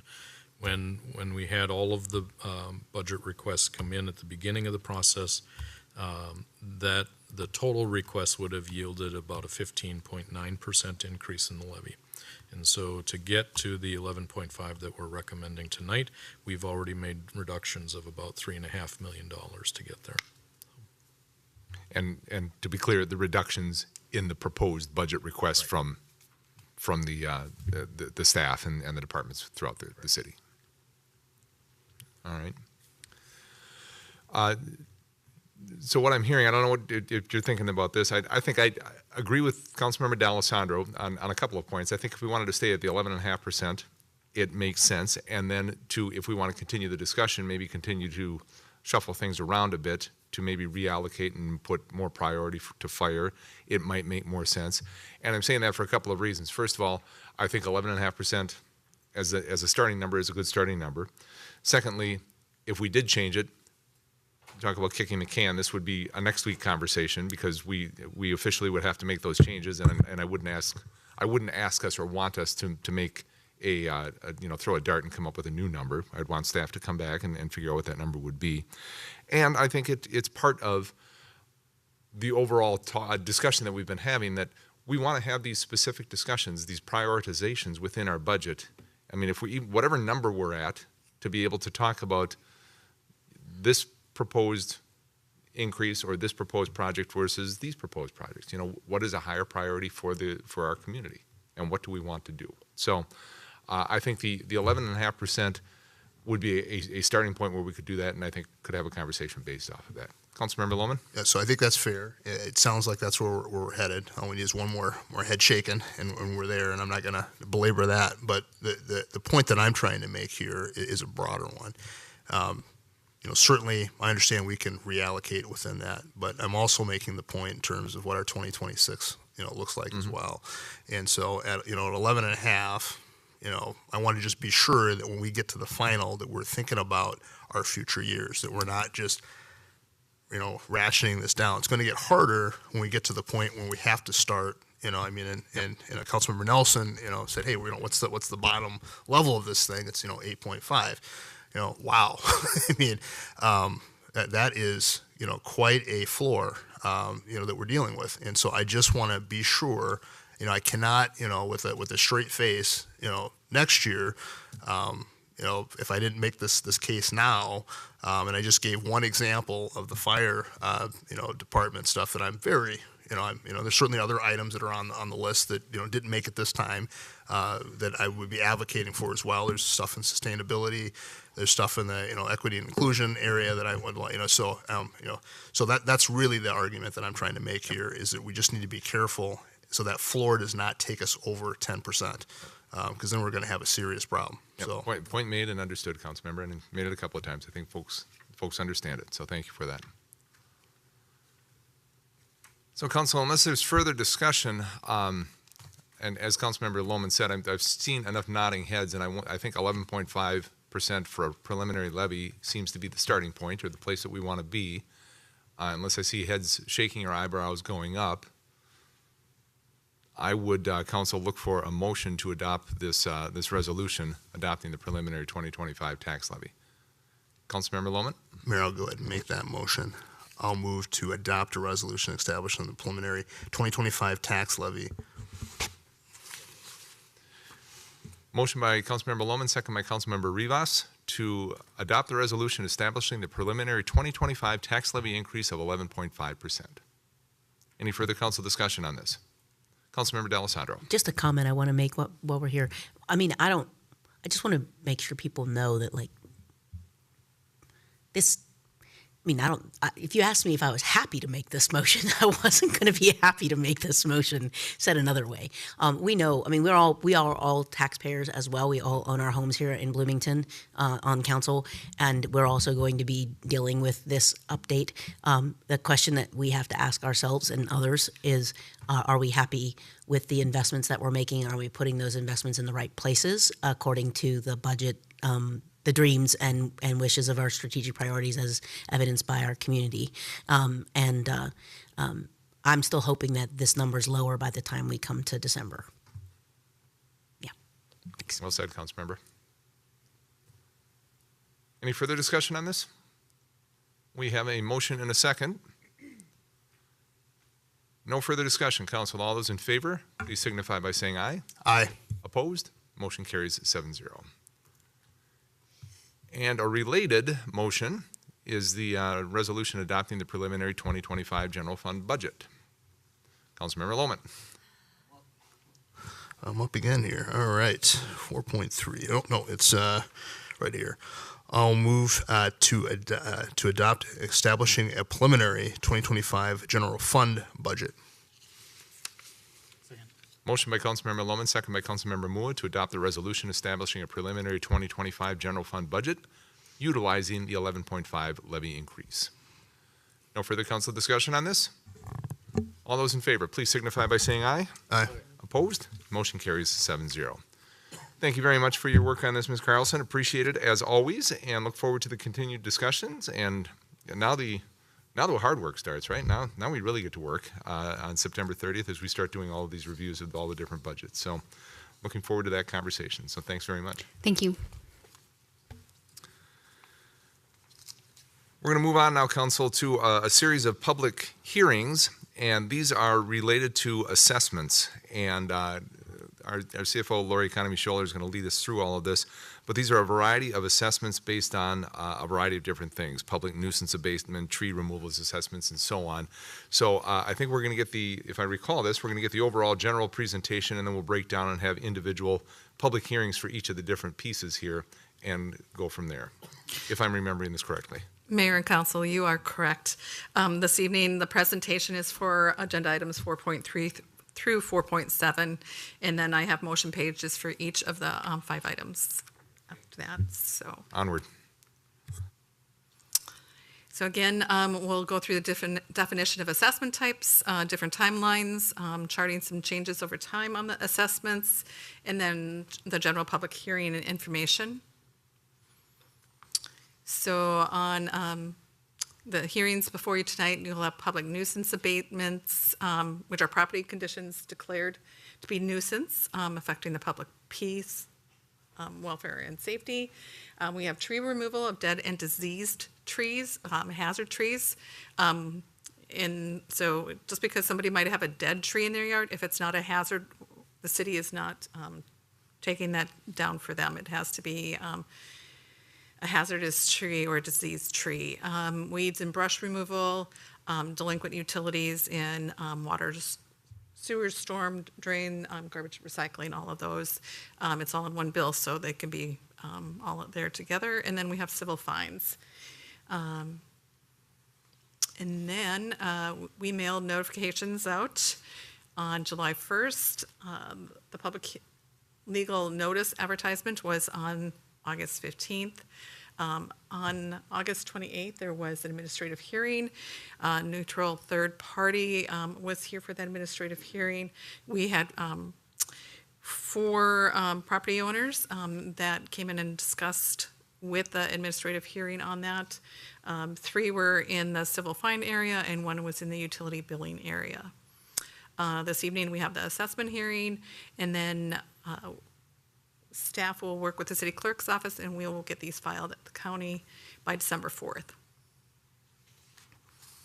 So over time, again, I want to call on the far right side is the assessment totals for the delinquent utilities, and because of the size, that bar graph had to be separated from the rest of them because otherwise they're on the really small side for the civil fines, the trees, weeds, and public nuisance. Civil fines tend to be the largest item on there.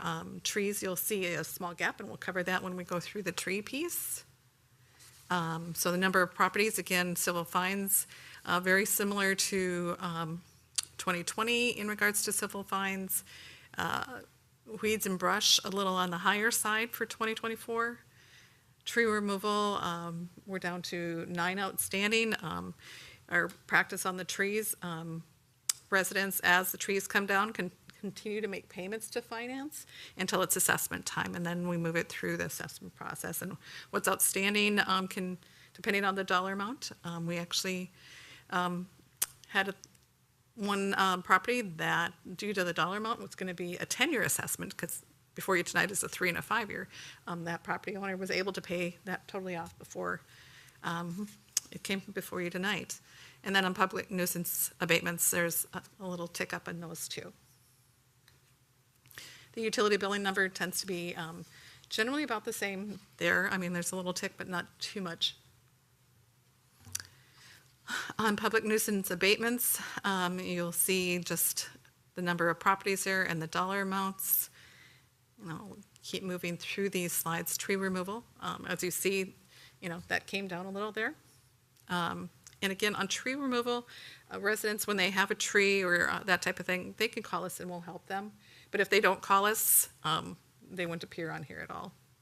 So, and they always have an option to go to an outside vendor should they want that to take their tree down.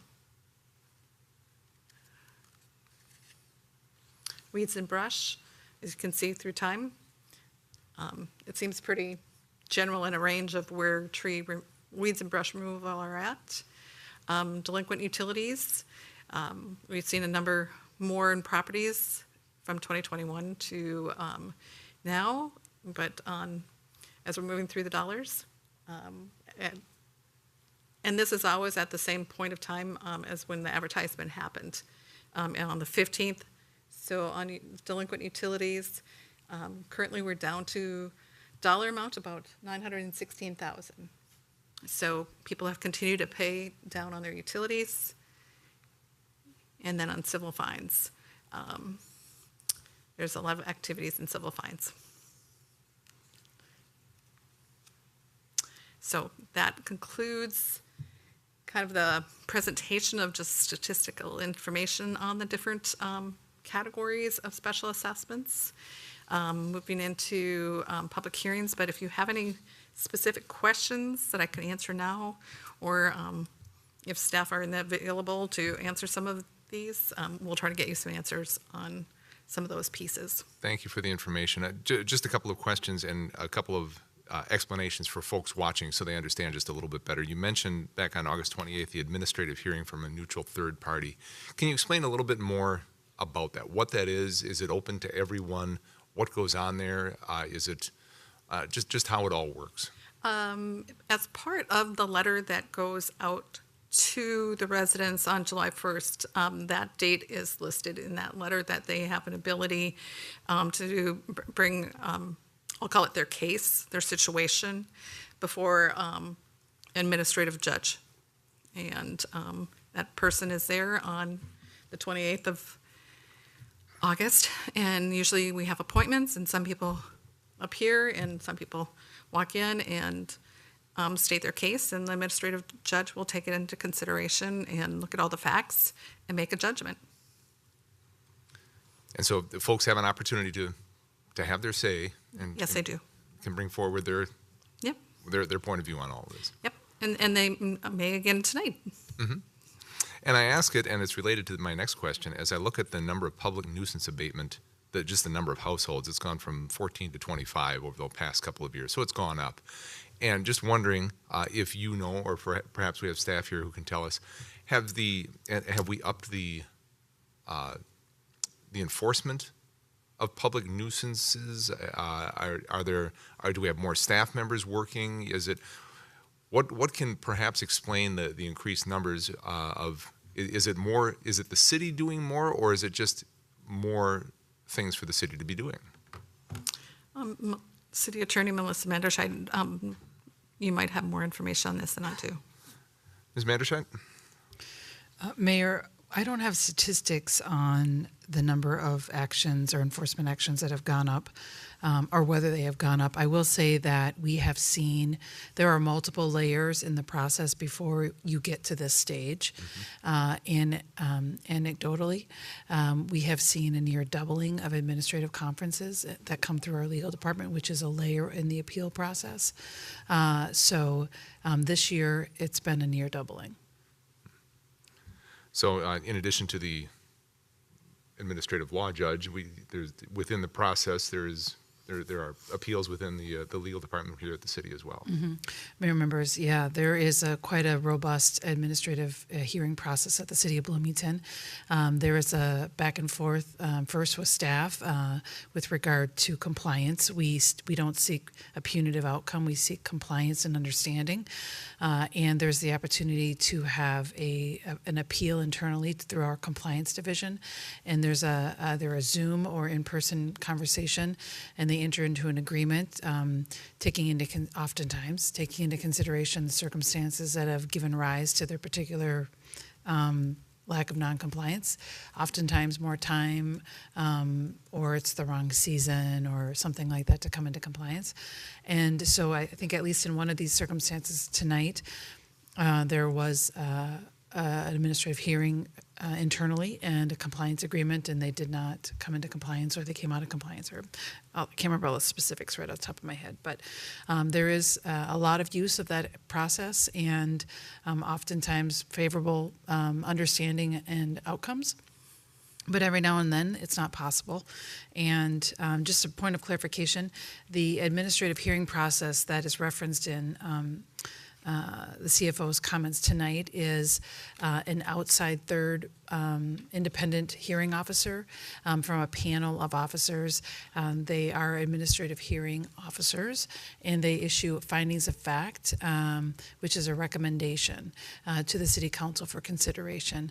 They look at the facts that were presented during the hearing, as well as what is required in our code and communications to date, and the explanations and discussion. And then they issue a recommendation, findings of fact that are available. And then also you have the hearing that you can have additional information if you'd like. Thank you, Ms. Manderscheid. I appreciate that information, and I appreciate the explanations. And I bring that up, Council, and I think you probably all know, I mean, this is what we're seeing here, whether it's the public nuisance abatement or any of these other actions that are taking place. This isn't the city being jerks. This is the city enforcing ordinance, enforcing code, enforcing what we expect out of our neighbors and our neighborhoods and our community in terms of whether it's public nuisance or trees or weeds and so on. And so I think that's important to state that this is not a punitive kind of thing. This is a matter of trying to get folks into compliance. And as Ms. Manderscheid has laid out, and we heard from Ms. Economy Scholler also, there are a number of steps in the interim. But before we get here, there are a number of possibilities and a number of ways to resolve these conflicts and these possible violations. And we work toward, our city staff works toward making sure that that good outcomes happen for all of this. And so I just wanted to lay that out there, because I think there's a lot of folks who think this is the city just overstepping or being jerks or trying to push people's buttons or that kind of things. Not the case at all. This is legitimate kind of stuff, and we work toward compliance as best as we can. So. Councilmember Lohman. Thank you, Mayor, for clarifying that. I think it's always important for our general public who's watching this, in terms of they see these numbers increase and what that looks like for folks and what that means. As I look at these numbers, and I see the increases, the question that goes on in my mind is, what's the cost, for this level of increase? And I mean, obviously, I'm not going to put anybody on the spot right now to answer this, but I would imagine that to go through this in each one of these items that have been listed with those increases, there's got to be an additional cost to the city. For that, or am I mistaken in terms of that? It's the same cost at the lower level. So I'm just curious about, is my assumption correct, or am I way off in that? Mr. Brugge? Mr. Mayor and council members, Councilmember Lohman, just to make sure I'm clear, you're wondering what the cost is to the city for having to administer this number of abatements and contacts that they have, correct? Well, I'd say, yeah, but now my real question is, we had a lower level, if you go back, and some of these, at some time, but overall, it seems that we seem to have an increase, for whatever reason, whatever the drivers are for that. Is there an increase, staff time that's spent on this, and what's the impact of this level of delinquency, if you will? Sure, Mr. Mayor and council members, clearly there is an increase in the amount of staff time. As city attorney mentioned before and the mayor mentioned, we work towards compliance. And I would say that our staff invests quite a bit of time with contacts to make sure that we give them opportunities to come into compliance. I don't know that we have good information about why we're seeing more of these go to abatement rather than following maybe what we've seen in the past as a little bit more compliance. We can certainly touch base with EH. They give you an annual report every year, and so I can ask them to take a look in that. And I don't want to put you in that position. Well, I think it's good information, right? Yeah. If we have some indicators, whether it's in the data or just anecdotal through customer contacts, I think it would be good additional context, frankly, because this is it's a substantial increase over previous years. Well, and this may be an example, maybe mayor, manager, of our level of service. If we did a level of service cut, because I don't imagine that other cities do this level of service when it comes to this, but this might be an example of a place where if we're looking at our budget to reduce the amount of service that we provide, this may be an example of a spot where we may reduce. That's more the reason why I brought this up. So, thank you, Councilmember. Additional questions? Otherwise, I think we will dive into the public hearings on this. So as Ms. Economy Scholler said, she gave the presentation for everything all-inclusive, and then we're going to break it down by public hearing by public hearing for different abatement for different issues. And so the first one we are going to do, I will open the public hearing right now on item 4.3. This is a public hearing regarding public nuisance abatement assessments. And I don't know if there are folks here to talk about this or online to talk about this, but I want to make sure that as we open the public hearing, people are talking about the correct. If they have a complaint, it's in the correct public hearing. So, item 4.3, open as a public hearing. Is there anyone here in the council chambers wishing to speak to item 4.3 this evening? Ms. Dolzman, is there anyone on the line right now? Mr. Mayor, there are no one online. Last call for anyone to speak to item 4.3 this evening, the public nuisance abatement assessment. Council, no one in the council chambers coming forward, no one on the phone to speak to item 4.3. I would look for a motion to close the public hearing on item 4.3. So moved. Motion by Councilmember Carter, second by Councilmember D'Alessandro to close the public hearing on item 4.3. No further council discussion on this. All those in favor, please signify by saying aye. Aye. Opposed, motion carries 7-0. Council, any questions on this? If not, I would look for action on this. Councilmember Carter. I would move to adopt a resolution adopting the assessment rule for public nuisance abatements. Motion by Councilmember Carter, second by Councilmember D'Alessandro to adopt the resolution adopting the assessment role for the public nuisance abatements. No further council discussion on this. We have a motion and a second. No further discussion. All those in favor, please signify by saying aye. Aye. Opposed? Motion carries 7-0. We'll move on to item 4.4. This is a public hearing regarding tree removal assessments. I will open this public hearing now and ask if there's anyone in the council chambers who wishes to speak to item 4.4, tree removal assessments. Ms. Dolzman, do we have anyone on the phone yet? Mr. Mayor, there's no one online. Last call for anyone in the chambers? Council, no one coming forward, no one on the phone. I would look for a motion to close the public hearing on item 4.4. So moved. Second. Motion by Councilmember Mua, second by Councilmember Lohman to close the public hearing on item 4.4. No further council discussion on this. All those in favor, please signify by saying aye. Aye. Opposed? Motion carries 7-0. Council, any questions or comments regarding the public hearing on the tree removal assessments? Otherwise, I would look for action. Councilmember Lohman. Mayor, I just going to mention with this tree removal assessment, I did talk with the city manager earlier today. One of my concerns that I wanted to I didn't have enough time to get all the information, but one of my concerns is just who's taking advantage of this program and what who's being assisted by the program, and wanted to get some data about that. And I don't necessarily need to cover it now, but maybe in future years we can come back and talk about that.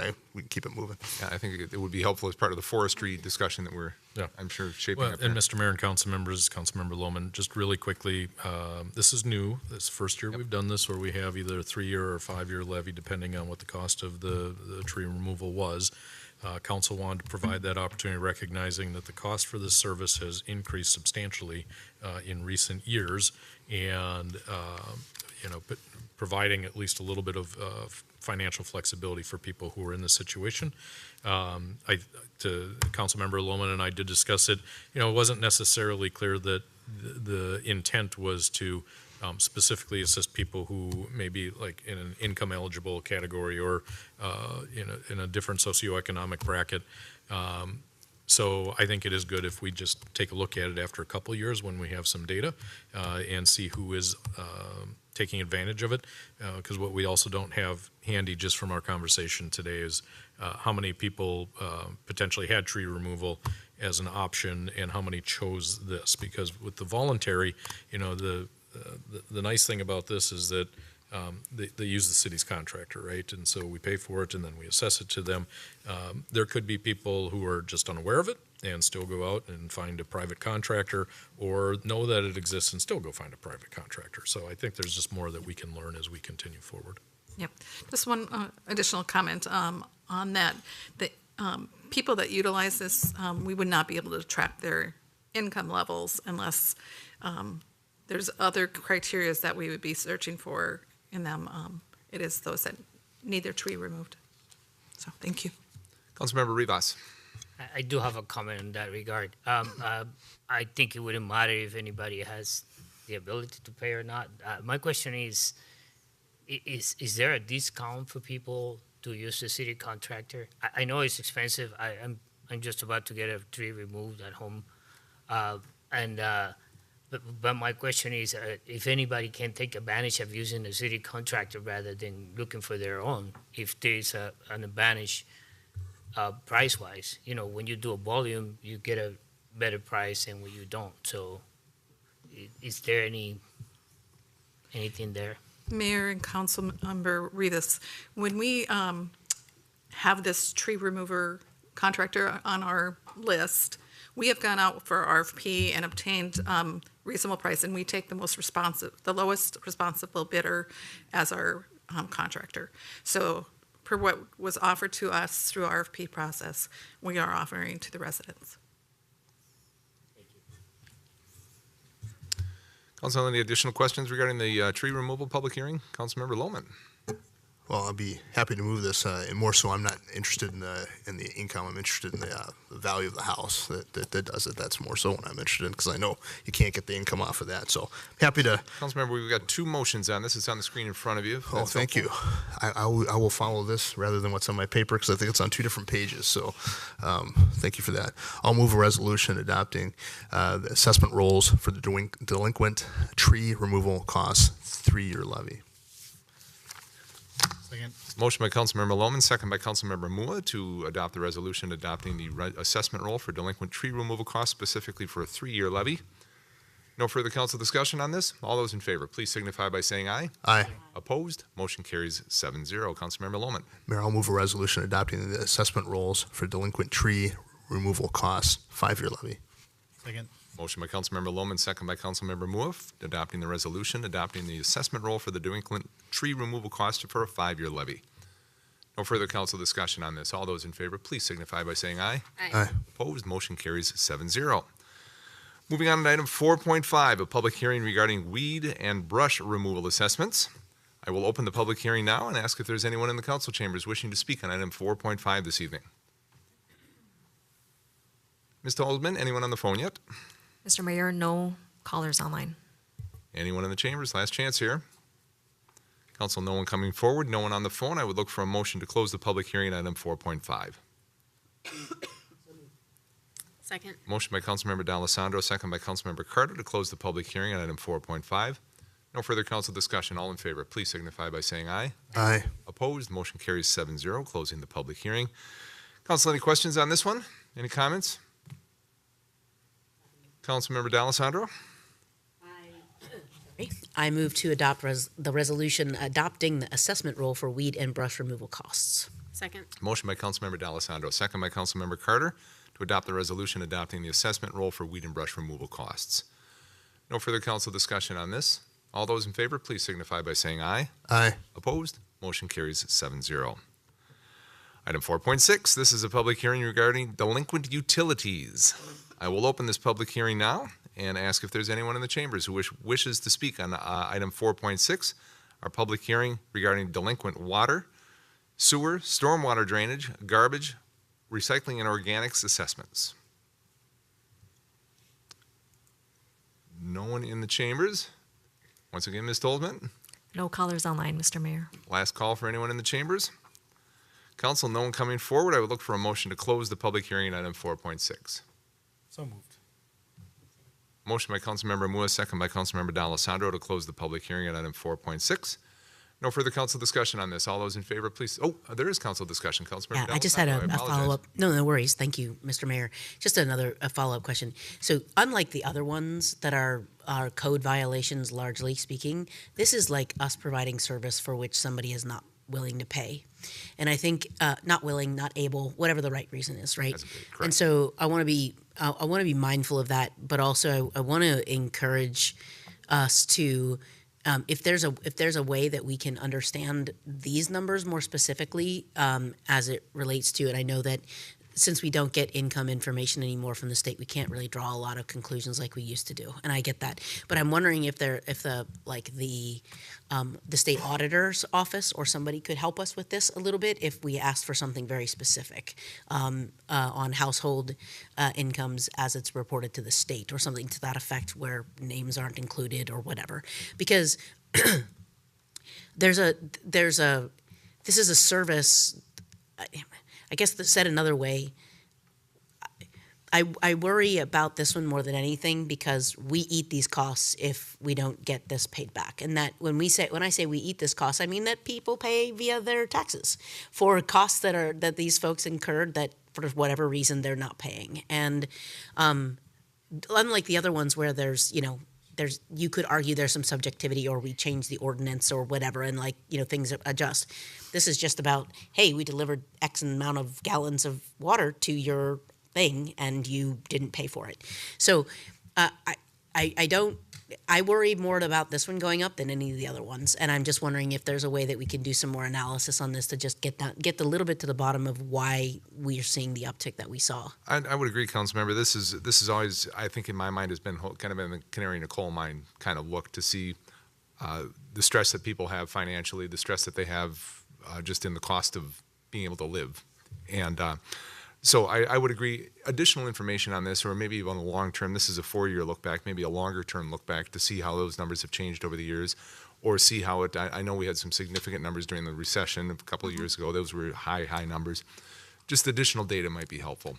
I do want to clarify though, Councilmember, this isn't a matter of eating, the city does not eat these costs. Because of the assessment, this is coming through their property tax dollars. So, I mean, they didn't pay it up front. They were billed monthly or bi-monthly, however it works. They didn't pay it up front, but ultimately the cost that they've incurred in full is paid through their property taxes. Assuming they pay those too. Yes, well, I agree. Eventually that gets paid as, yes. One way or the other. Yes, I agree with you there. But the number, we actually have a number in our budget item, I believe, that sits there that talks about these operational costs, right? Wasn't it close to $1 million in the Mr. Mayor and council members, Councilmember D'Alessandro, we do have a line item for property tax delinquencies as like a deduct when we are doing our final budget. And we also have a line item for delinquent revenues that come in after the fact, right? So property taxes always get collected. It's just a matter of when and from whom. right? And so what ends up happening is that these get credited back to the utility accounts after they come in through property taxes. So the accounts get made whole. The real, if there is a cost to the city here, it's a carry cost, right? So not having the full amount of collections as revenues, and then whatever your lost interest is for the balances that you're carrying. I will say it. So yes, there is a cost. Yeah. Yeah. I will say it a different way. It's the time value of money. Yeah, correct. Right? That is correct. And we are eating the time value of money. Yes. I'll say it that way then. Thanks. Yep, that's a good point, Councilmember. Thank you. I appreciate that. So we have a motion and a second on this, if I recall. We have a motion and a second. And any further council discussion on this? Yep. Do we not have a motion? No, motion to close, yeah. We have a motion to close, but nothing on the Right. resolution yet. Mua and D'Alessandro to close. I apologize. I thought we had a motion to move this along. Looking for a motion on, Nope, I'm we have sorry, a did motion. I Just did I haven't acted. incorrectly make my comments during the motion to close? Yeah. That's really sorry. Obviously my head cold is worse than I thought. I apologize. So we need to close that public hearing with my big mouth, along with my big mouth. Did we? 7-0. Okay, okay. We're next. We're But on- we just need okay, the motion. we need a motion. Now we need a motion. Councilmember D'Alessandro, we need a motion on item 4.6. Happy to make that motion, Mr. Please. Mayor. A motion, I'm going to make a motion to adopt a resolution adopting the assessment role for delinquent water, sewer, stormwater drainage, garbage, recycling, and organics assessments. Motion by Councilmember D'Alessandro, second by Councilmember Rivas, to adopt the resolution as stated in item 4.6. No further council discussion on this. All those in favor, please signify by saying aye. Aye. Opposed? Motion carries 7-0. And thank you for keeping track of all that. I got sidetracked there a bit.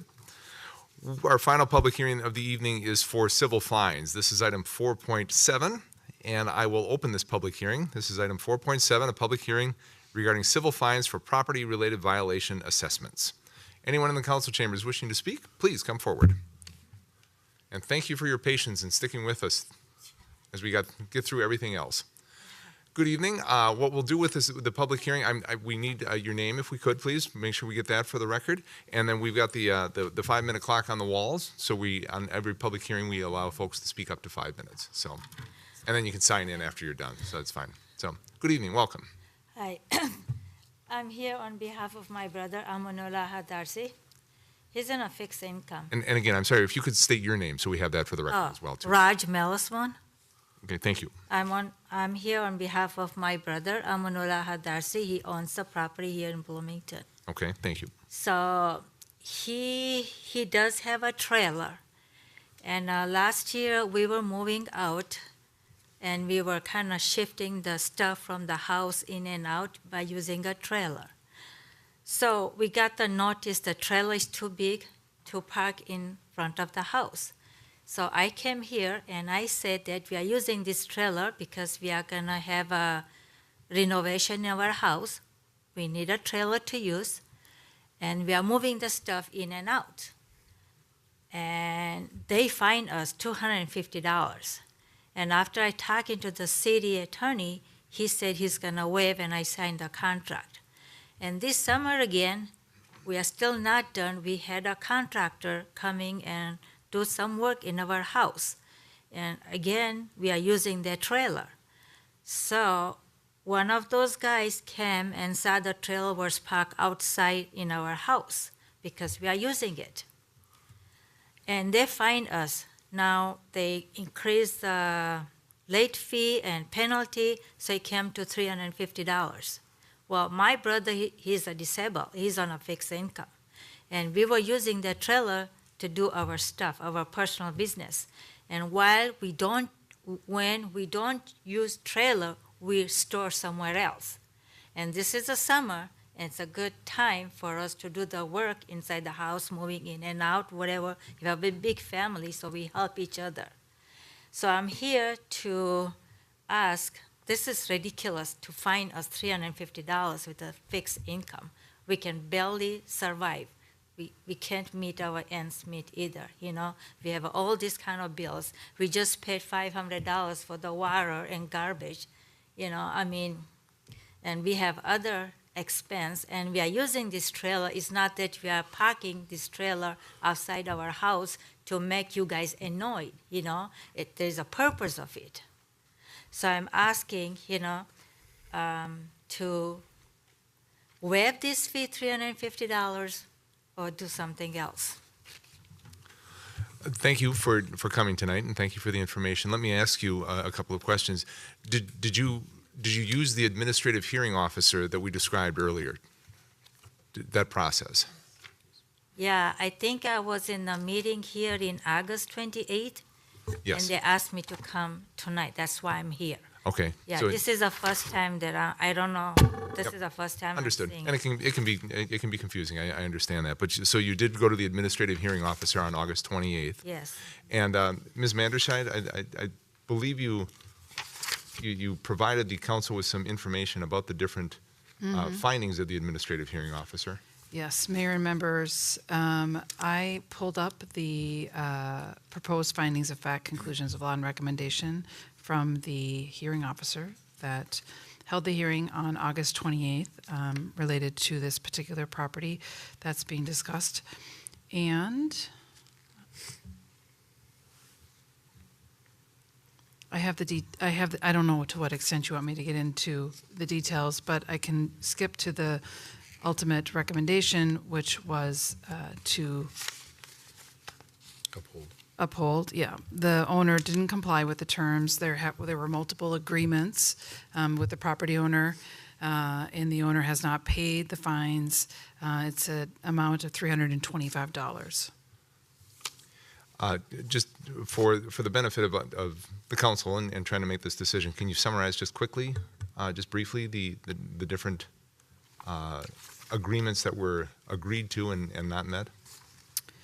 Mayor and members, there have been two agreements, and there's a trailer, as was mentioned, that has come back a couple of times, as was referenced in the testimony.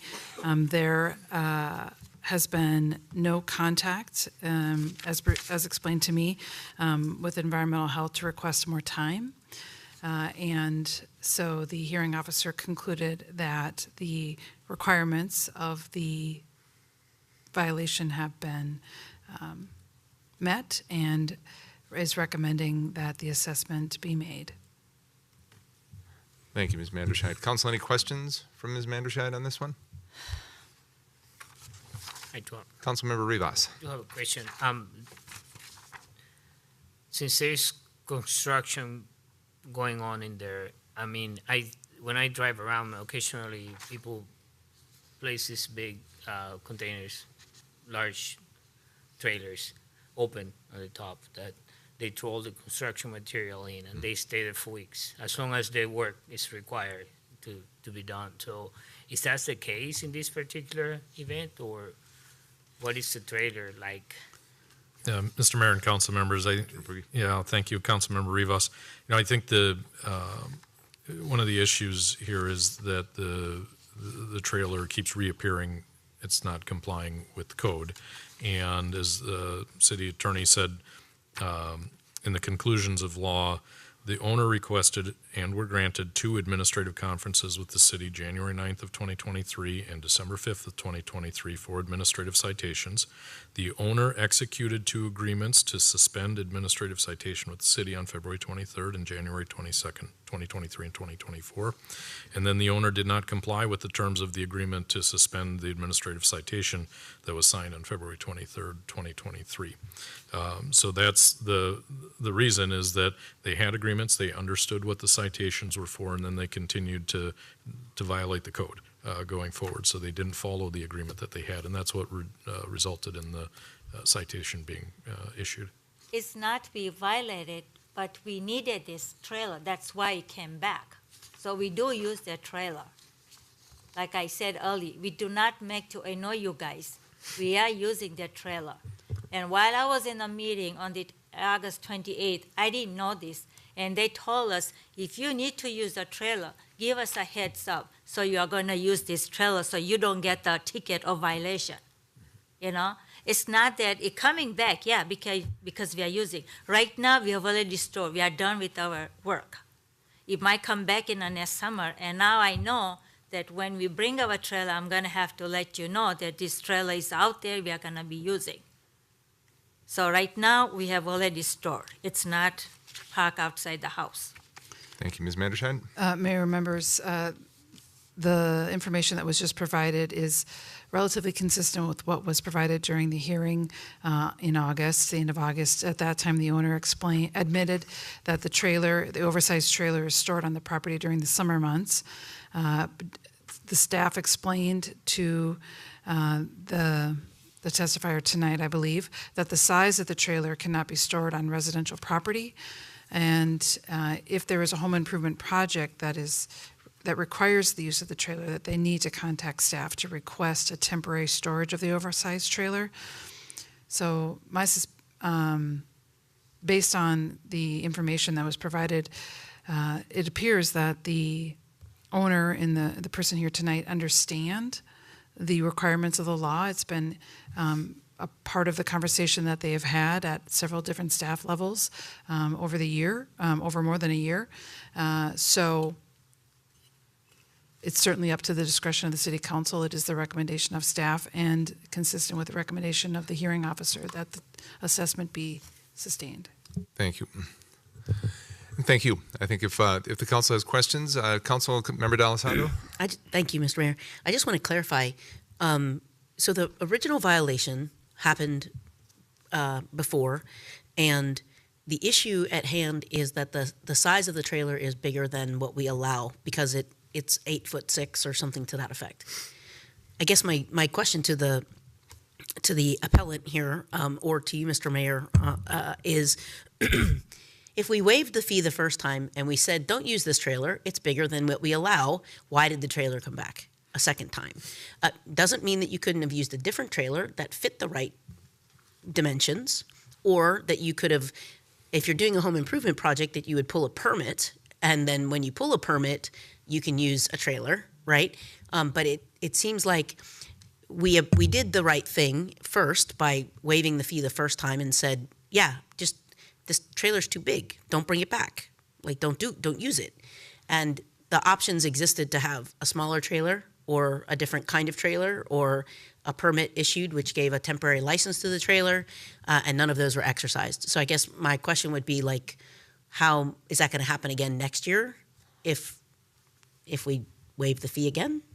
I'm a little confused, I guess, as to why when we tried to take care of it the first time and did the right thing, why the compliance wasn't obvious the second time around, I guess. The second time around, when we had a construction, we were remodeling our house, I came here and talked to the environment. This spring, we are gonna have a window replaced, and we are gonna do some remodeling. So we're gonna put our trailer outside. And he was okay with that. And then all of a sudden we get a ticket that the trailer is parked outside. So there's a conflict. I'm getting a mixed messages. Now they said, if you wanna use the trailer, let us know so we don't give you a ticket. Now, I was here in April talking to these environmental people, and I say we are gonna have a project. That's why he came back. Right, okay. I guess, Mr. Mayor, the ultimate question, in my opinion, is should we continue to waive a fee on a trailer that is not compliant? I mean, a different trailer that is compliant, we wouldn't be in this situation, correct? Yes. I appreciate your point and understand what you're trying to say and understand. Ultimately, the issue is with the size of the trailer. The issue is not whether you're using it for a project, although I'd argue that if you're doing home improvement and you're not pulling a permit, there's a different problem there. But Yep. Yeah. Yep. All right. Thank you. If the council has additional questions, we'll call you back up and we'll seeking your answers. But thank you. You can have your seat now. We'll see. Like to have the council continue to have the council discussion on this. Council, how long or how? Thank you very much. I forgot about that. Yes. Thank you. We'll see if there's anyone else in the chambers who's wishing to speak here. So I don't know, what am I supposed to do? Leave here or just sit No, here? you can sit down. Sit down. So we're taking public testimony on the hearing right now. So, and we appreciate your public hearing is right now as well. So thank you. So will I get the answer then? I don't know how does that work. Yeah, yes, you will. You will eventually. We have to get through the public hearing first. All right. We have to get through the public hearing first. So if All right, thank you. have a seat. Thank you. Is there anyone else in the chambers who wishes to speak to item 4.7 this evening? A public hearing for civil fines.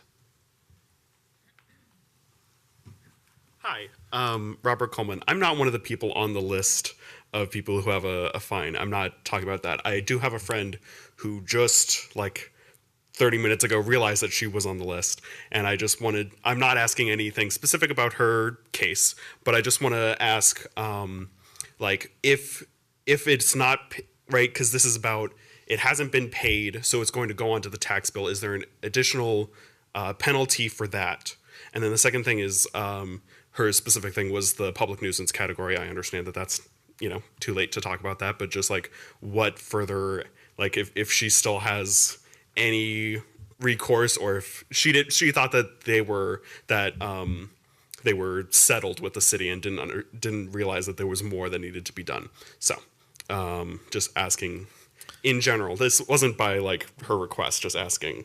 Mr. If there is any Thank you, Mr. Mayor and council members. I would suggest Mr. Coleman speak with our CFO here offline. I don't know it's necessarily a discussion for the public hearing here, but certainly want to get the information that you can share with your friend. I think she's watching right now, so she hears. Very good. Thank you. Anyone else in the chambers wishing to speak to item 4.7? Ms. Stolzman, anyone on the line wishing to speak to item 4.7? No callers online, Mr. Mayor. Last call for anybody in the chambers. Council, we heard from folks here at the public hearing, but no one else coming forward, no one on the phone. I would look for a motion to close the public hearing on item 4.7 this evening. So moved. Motion by Councilmember Lohman, second by Councilmember Rivas to close the public hearing on item 4.7. No further council discussion on this. All those in favor, please signify by saying aye. Aye. Opposed? Motion carries 7-0, closing the public hearing. So now, council, questions, thoughts on the question that was brought forward by the appellate here, and whether or not we want to move forward simply adopting the resolution, adopting the assessment roll, or single this, the person who we heard this evening, single them out from the assessment roll for whatever reason, if it's the desire of the council, and then adopt the rest of the assessment roll. Does that make sense? Councilmember Lohman? Thank you, Mayor, for being clear. I guess as I look at this, the thing that I'm trying to understand in my mind is where the confusion is, and how I know there was a waiving of the first time, and I don't know if that. So I just want to be sure that there wasn't any confusion from a communication standpoint. That would be the other concern that I would have in terms of being clear in terms of what our process is. Because it's troubling to me that that the same trailer could come back to the same location with the understanding from this individual that they could still use that. And I just want to make sure that I'm clear and understand in my mind that this is not something even that the staff can waive after that first time, right? Am I clear about that in my mind here? That, or is that within the prerogative of staff to say, we're going to let you use this trailer? I'm going to ask Mr. Verbrugge in just a moment here. But what I heard, and what I heard and read as the facts of the case were discussed, it's what we've been talking about, that staff tries to get to compliance, and met with these folks a couple of different times, basically kind of laid out how it would all work, got agreement for laying out about how it would all work, both in over the winter a couple of times, and a December date and a January date and so on. And then ultimately the trailer came back again.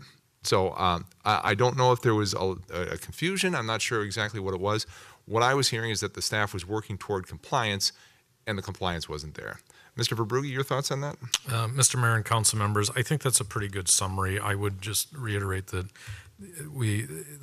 as the city attorney said, the information that was shared is similar to the information that was shared with the hearing officer, and the hearing officer made findings of fact and upheld the actions of the city in this regard. And so I think that those issues have been explored and answered to the satisfaction of the hearing officer. Thank you, Mayor. So I think given that, We have a process and a procedure by which that we send these cases over to an administrative, and we have findings of facts. I haven't heard anything this evening that would dissuade me from making that same conclusion. As I think that if we as a council want to do that, I think we've got to be able to, or at least I would want to be able to clearly state what it is that the reason why we are not going to follow what's been laid out there. And I think that's important, not only for this situation, but it's a signal to all of our residents in terms of how we make our decisions about how we follow our policies. And so I think it's important here that we uphold what we say we're going to do, and I think that that's important that we do that. And so given that I don't have any new information to do this basis, I think that we ought to, Mayor, include this in with the unpaid civil fines for property-related violations, and move forward. Other thoughts, Council? Councilmember Lohman, if you wanted to make that motion then? I'll go ahead and make that motion then. On the screen in front of you. Thank you. Mayor, I'll move to adopt a resolution to adopt the assessment rolls for the unpaid civil penalties and fines. We have a motion. Do we have a second? Got a motion by Councilmember Lohman, second by Councilmember D'Alessandro to adopt the resolution adopting the assessment roll for unpaid civil penalties and fines. Any further council discussion on this? Hearing none, all those in favor, please signify by saying aye. Aye. Opposed? Motion carries 7-0. Mr. Verbrugge? Thank you, Mr. Mayor and council members. Just following up to the one speaker who asked on behalf of another about the timing. So with the council's action, it doesn't automatically put these onto the property taxes for next year. Anybody who is on these lists has until typically the end of November to make payment, and then it does not get put on the property taxes. If it does get certified to the taxes, if it's not paid yet this year, there is a $50 administrative fee that is added to the total. Ms. Economy-Scholler? Mayor, council members, city manager, the $50 is added on today. It's added on today. It is added on today Got it. because it came to the public hearing. So thank you. All right. And so just to clarify what we just did, the council did not agree with the argument that you were making. And so we adopted the assessment rolled for unpaid civil penalties and fines and included the address that you were here discussing in that. So ultimately, the unpaid penalties and fines will have to be paid. So I just wanted to be clear about that and make sure you understood. Additional $50 now, charge? Yes. Yes. Yes. This is ridiculous. I mean, we can hardly support our family. Thank Then you are you. adding $50 on top I of it. apologize. You're not in order here. We had a public hearing. The council heard your argument. The council had a discussion. You heard the discussion we had, and the council ruled not in favor of what you were arguing. And I'm sorry about that, but that's the case here. I'm sorry. So you will have to pay the $350 fine. Yes. $350 or $325? $325, whatever it is. Whatever the amount owed is, you'll have to end up paying it. Mayor and council, it would be whatever the amount owed plus the $50. So if, I don't know I don't know what that total is, but yes, you will have to pay the amount owed. Yes. In total. And Mayor and council, when the letters are sent out on July 1st, all the times and the fee increases at the $50 as of today is all laid out in that letter that they all receive on July 1st that is mailed out. So very clear directions to all the property owners. All right. Thank you. I think that's Thanks, Mr. really Township. ridiculous. You're adding $50 on top of it. There was no point in me sitting here for 3 hours and I didn't get anything. Thank you for coming in, and thank you for your patience. And thank you, Ms. Economy-Scholler, for leading us through the public hearings this evening. We will move on, council, to item 5 on our agenda, our organizational business. And our first item is our Opportunity Housing Ordinance report and update. This is an information only, no action is required. Kenny Niemeyer, welcome, good evening. Oh, and Kim, thank you for joining us as well this evening. Mayor and Council, I just wanted to say a few words before we get started on the presentation because I just want to acknowledge that this is one of the ways that Bloomington really stands out with this OHO ordinance because Bloomington's leading the way, demonstrating how cities can enact strategies and ordinance and policy that produce affordable housing. Since this ordinance has been in place, 639 units of affordable housing have been produced here in Bloomington. And this gets us to 82% of the goal for 2030 affordable housing for the community. So it's a really big accomplishment in just 4 or 5 years. And I also just wanted to acknowledge that that's 15 different development projects that have happened to contribute to that number. The amount of work that it takes for both the organization to support that type of development, all the departments within the city practically touch the development process. The city council puts in a lot of work, HRA, Port, Planning Commission, all the different agencies. And also the development community really has to step up and work through the nuances of complying with an ordinance like this. So just wanted to acknowledge that it's a really big deal. So that's part of why we have this annual update process. So Kenny will do the meat of the work here. Thank you for that intro. Thank you. Good evening. Welcome. Thank you, Mayor, council members. Kenny Niemeyer, Housing Development Specialist. And as you know, this item is the OHO Ordinance Implementation Report, which per the ordinance, we bring before council before October 1st of each year. So we'll go through some annual updates that occurred since the last report. We'll go through some projects related to the OHO, and then we'll finish off with some quick development updates. So just to ground us in what the rent and income limits are, that's important. That sets what the tenants who stay in these units are paying, and it's based off of HUD's income limits, which are set each year. So of note, for 2024, there was no change to the median income below 80% AMI. And what that means for our program is that there is no change to the rent maximums that property owners can set. So that was significant this year. We were seeing increases in previous years, but from 23 to 24, there was no change. Of course, it's still worth noting that these are still high rents. So our baseline requirement for 60% AMI, that's what property developers are expected to comply with. A 2-bed, for example, that's still almost $1,700 a month. So they're still quite high, but we did see that stable from 23 to 24. So we wanted to cover quickly of the 11 housing developments that were approved under the OHO. We mentioned there are 15 projects that go toward our Met Council goals. 11 of those have complied with OHO requirements. Of those projects, all have taken advantage of the opportunity to get a parking stall reduction. So that's one of the development standard flexibilities that are available through the OHO. And in 2023, we saw the first time that a project took advantage of receiving project-based vouchers, and that was through a partnership with our HRA, and that's the 700 American Boulevard development, which is looking to break ground still this year. So I wanted to highlight the Affordable Housing Trust Fund, which has been in place since 2019. It was funded initially with a $15 million loan from Old National Bank that we then sub-loaned to housing developers. You can see those loans on the right. And it's worth noting, with that funding, we were able to support 23 units of affordable housing affordable to households earning 30% or less of the area median income. And as you know, that's a very difficult rent level to provide. So it's important that the city is supporting those types of developments. We were also able to preserve 306 units of naturally occurring affordable housing. That was with the Blooming Meadows project. And the Blooming Meadows project also provided new housing. So we're as a department, we're taking a closer look at what that subsidy per unit level is. So we brought that forward with the table on the right, and that's something that we'll be examining further.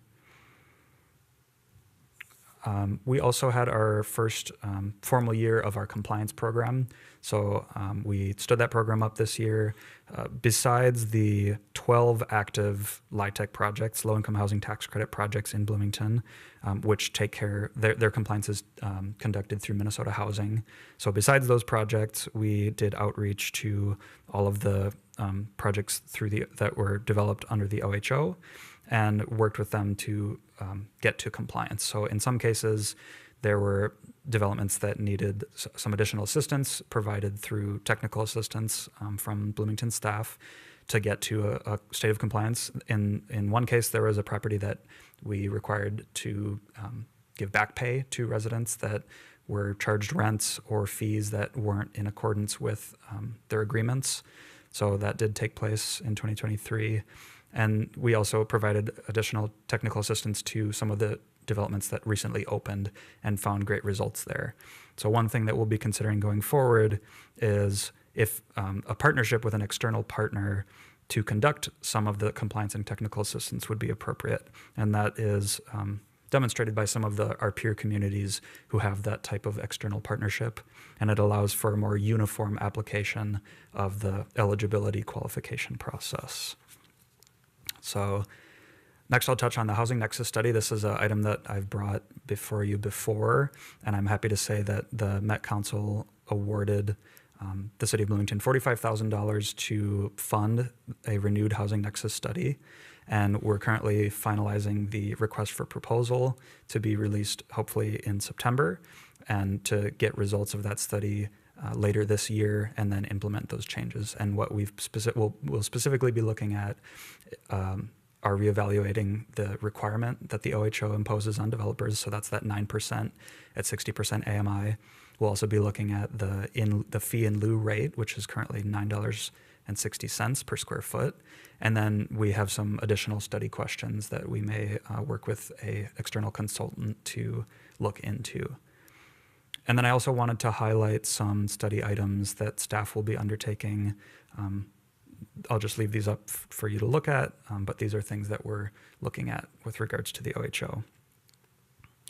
And then as mentioned, this is our table of projects that are counting toward our Met Council housing need allocation goals. So that's the number of units that the Met Council has said Bloomington should provide to reach our need for newly developed affordable housing. And that's between 2021 and 2030.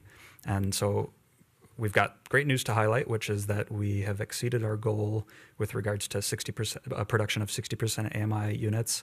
And if all of if 700 American Boulevard specifically proceeds to construction and completion, we'll have achieved our goals for the development of 50% AMI units. But I want to highlight that, of course, we still have a lot of work to do for 30% AMI units. But you can see that we're closing in on our goal for overall affordable unit production. So we've produced, we've constructed, have under construction, or have approved 693 units of affordable housing toward our goal of 842 by 2030. So we're doing great. And then just wanted to zip through some of the development updates that have occurred in the last year. So we've seen the completion of 4 buildings: Carbon 31, Riser, Noble Apartments, and Oxborough Heights.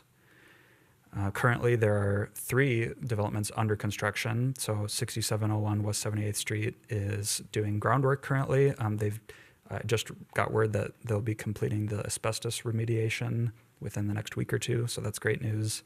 1801 American Boulevard West has come quite a ways already with their construction, and then the Ardor is nearing completion. And then, as I mentioned, we're hoping that 700 American breaks ground soon here.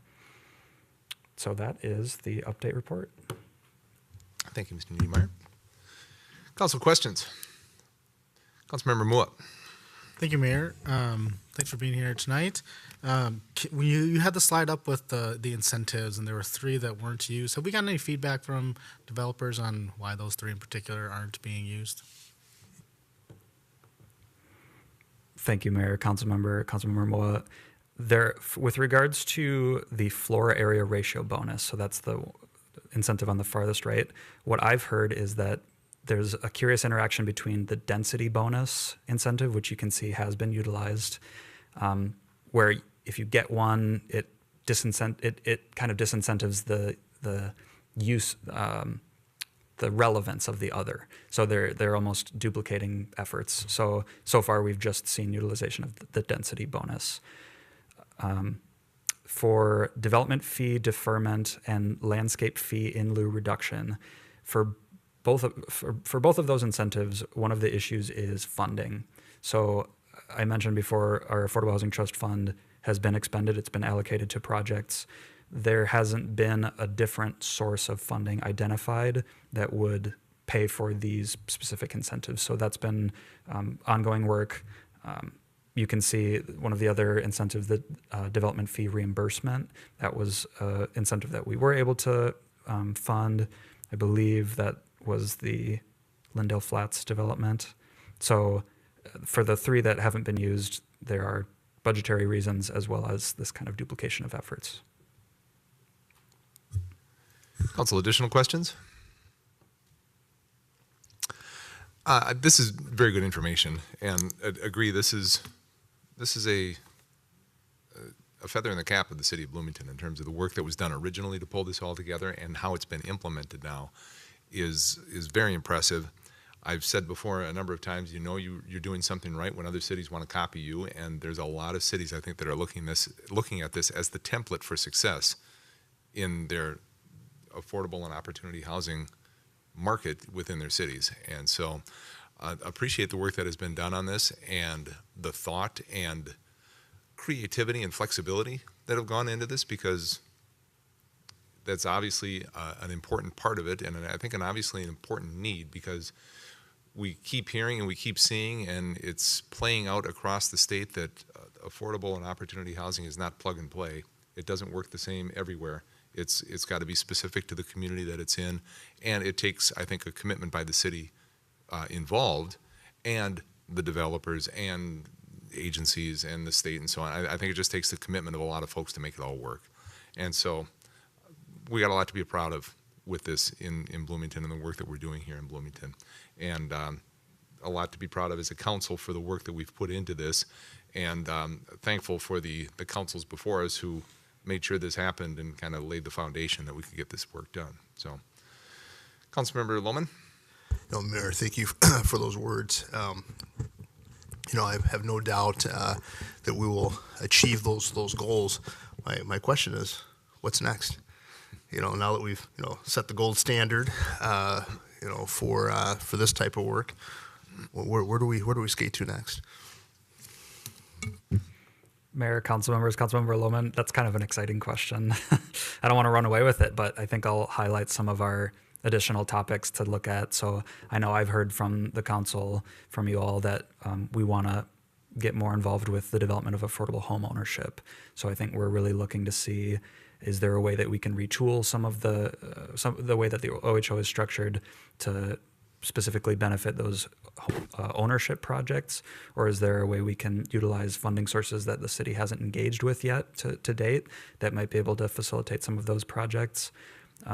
So that's some of the internal work that we're wanting to embark on. But yeah, just being quite engaged with the work that's being done at a regional level with regards to housing. So you're probably aware Imagine 2050, Met Council is putting all that work out. So I know, I just read it recreationally. So that's, yeah. Can I have one more thing? I don't mean to be negative about it, but one of the challenges that we have now is that with that $15 million that you had originally contributed to this program, that's what allowed the city to get to where you're at, and the development community to get to these numbers. So we got to keep thinking about where the money is coming from to keep supporting this program.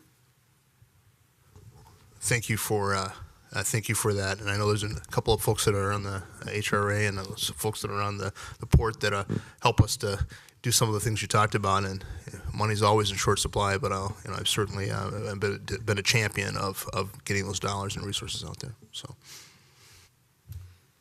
any creative thoughts on transit options between St. Paul and Mall of America? I'm sorry, too soon. Council, additional questions? Well, thank you. Thank you for the update. I appreciate it. Thank you. Council, our last item of the evening, as always, is item 5.2, our City Council policy and issue updates. I will kick it off here with a couple of things. First of all, a review of our City Council listening session. We heard from 4 speakers this evening. We heard from Sally Ness. She had questions about lighting and parking at 821 Park Avenue. We heard from Michelle Lloyd representing Restore the Nine. She presented to the council a position statement, and a pretty thick and sizable position statement from the organization regarding the 9 Mile Creek restoration, what they hope to see as part of the restoration. So it was a formalized position statement by the organization. Mary Gannon we had a discussion about the new Health and Wellness Center project, and specifically she spoke on behalf of the boutique that is currently in place at Creekside, and had questions about whether and how it would be included in the new Health and Wellness Center. Obviously, we haven't made final decisions at all on the new Health and Wellness Center. There are certainly things to consider for everything in terms of what's going in there, what the space will be, how it's all going to work. But those decisions have not been made yet. So appreciate her talking to us and bringing forward some interesting details and information about the boutique and the work that they do.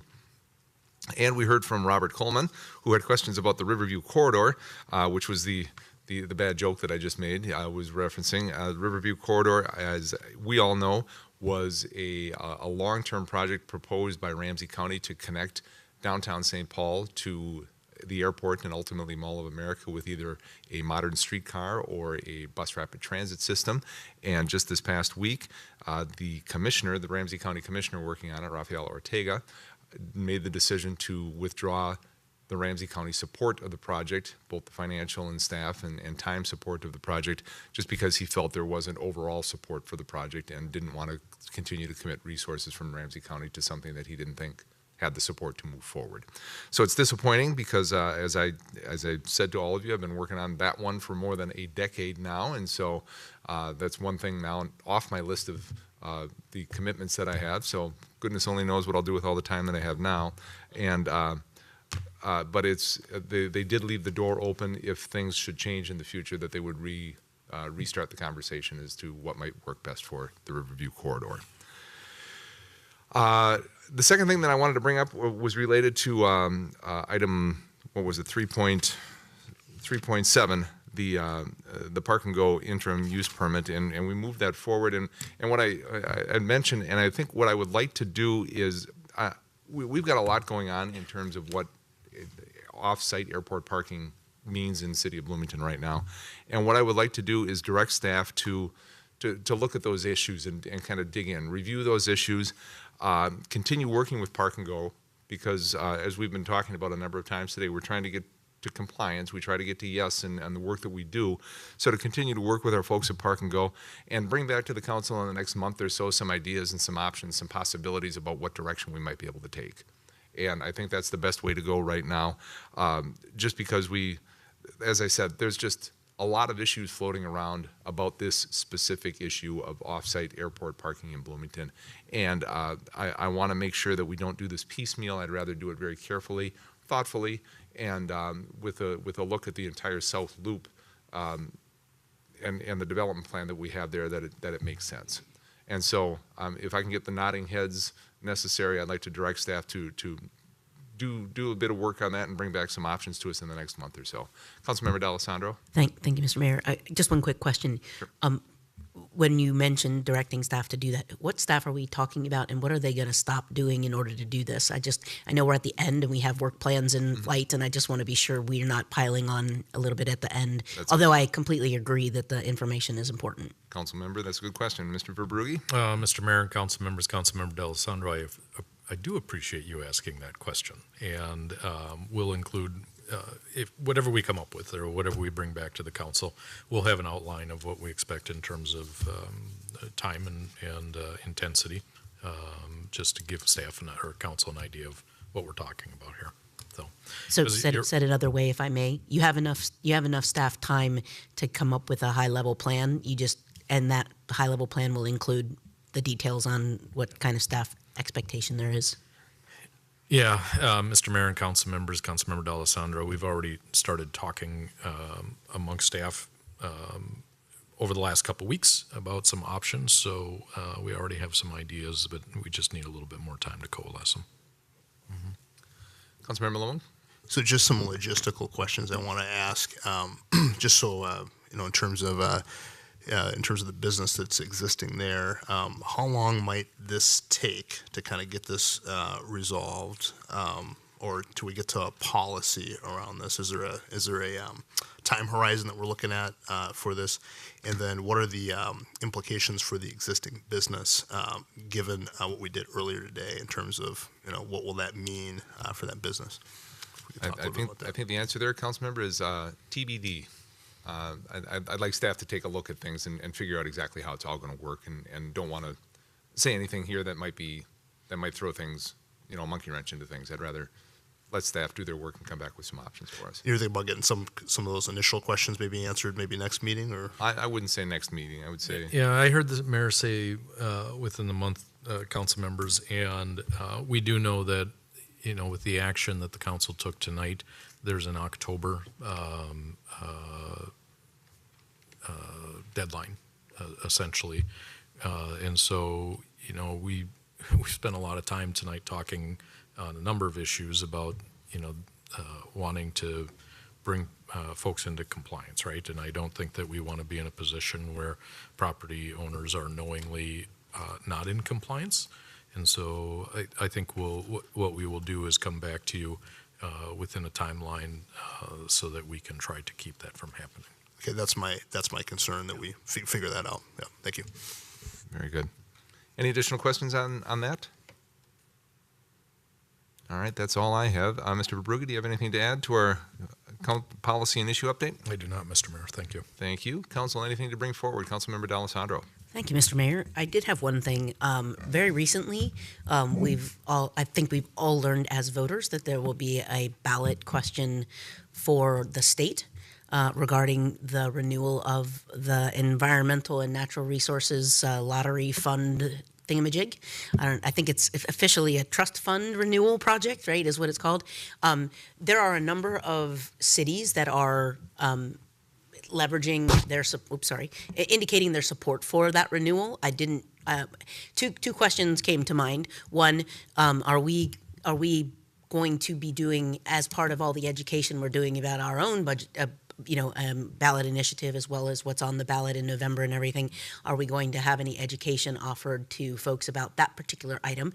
And two, I don't know if it's appropriate or not. I can tell you that, like, for example, the city of Elk River, I think, and the city of Richfield have signed on to officially support its renewal. I didn't know if we were allowed to do that or not, but I certainly will be voting for it myself as an individual. But I wanted to just see, as it is in alignment with our sustainability goals and things like that, to have our natural resources funded, and it does do great work, if we wanted to consider that as an official act of the city to support that.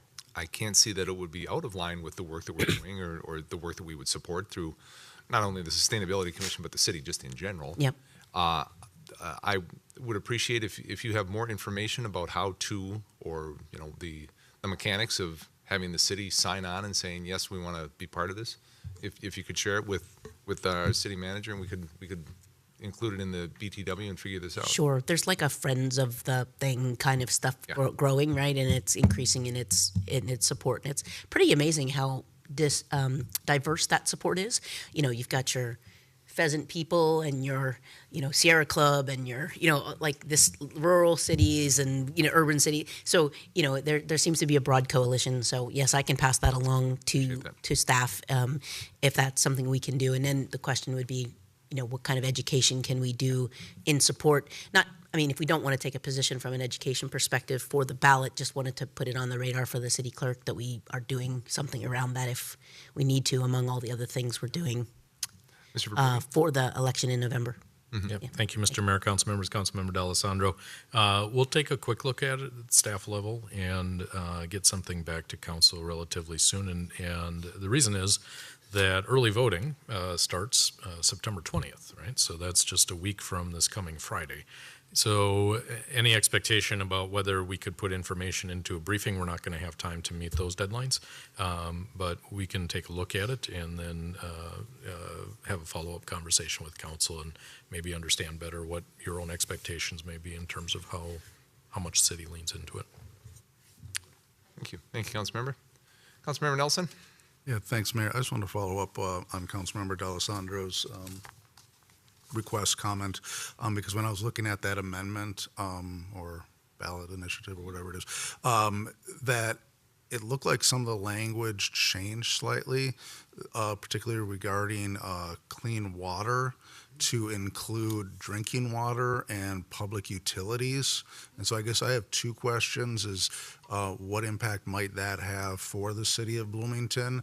And two, has the city of Bloomington ever got any money from this fund? Just a curiosity thing. So, and I don't expect answers right now tonight. Okay. So just as I was thinking about it. That's a great question. And if I may, Mr. Mayor, I do know that the Three Rivers Parks District gets money from this fund. So Bloomington gets money, but the city of Bloomington, I don't know. Yeah. Good question. Well, Mr. Brew, you'll get back to you on that one. Any additional questions, council?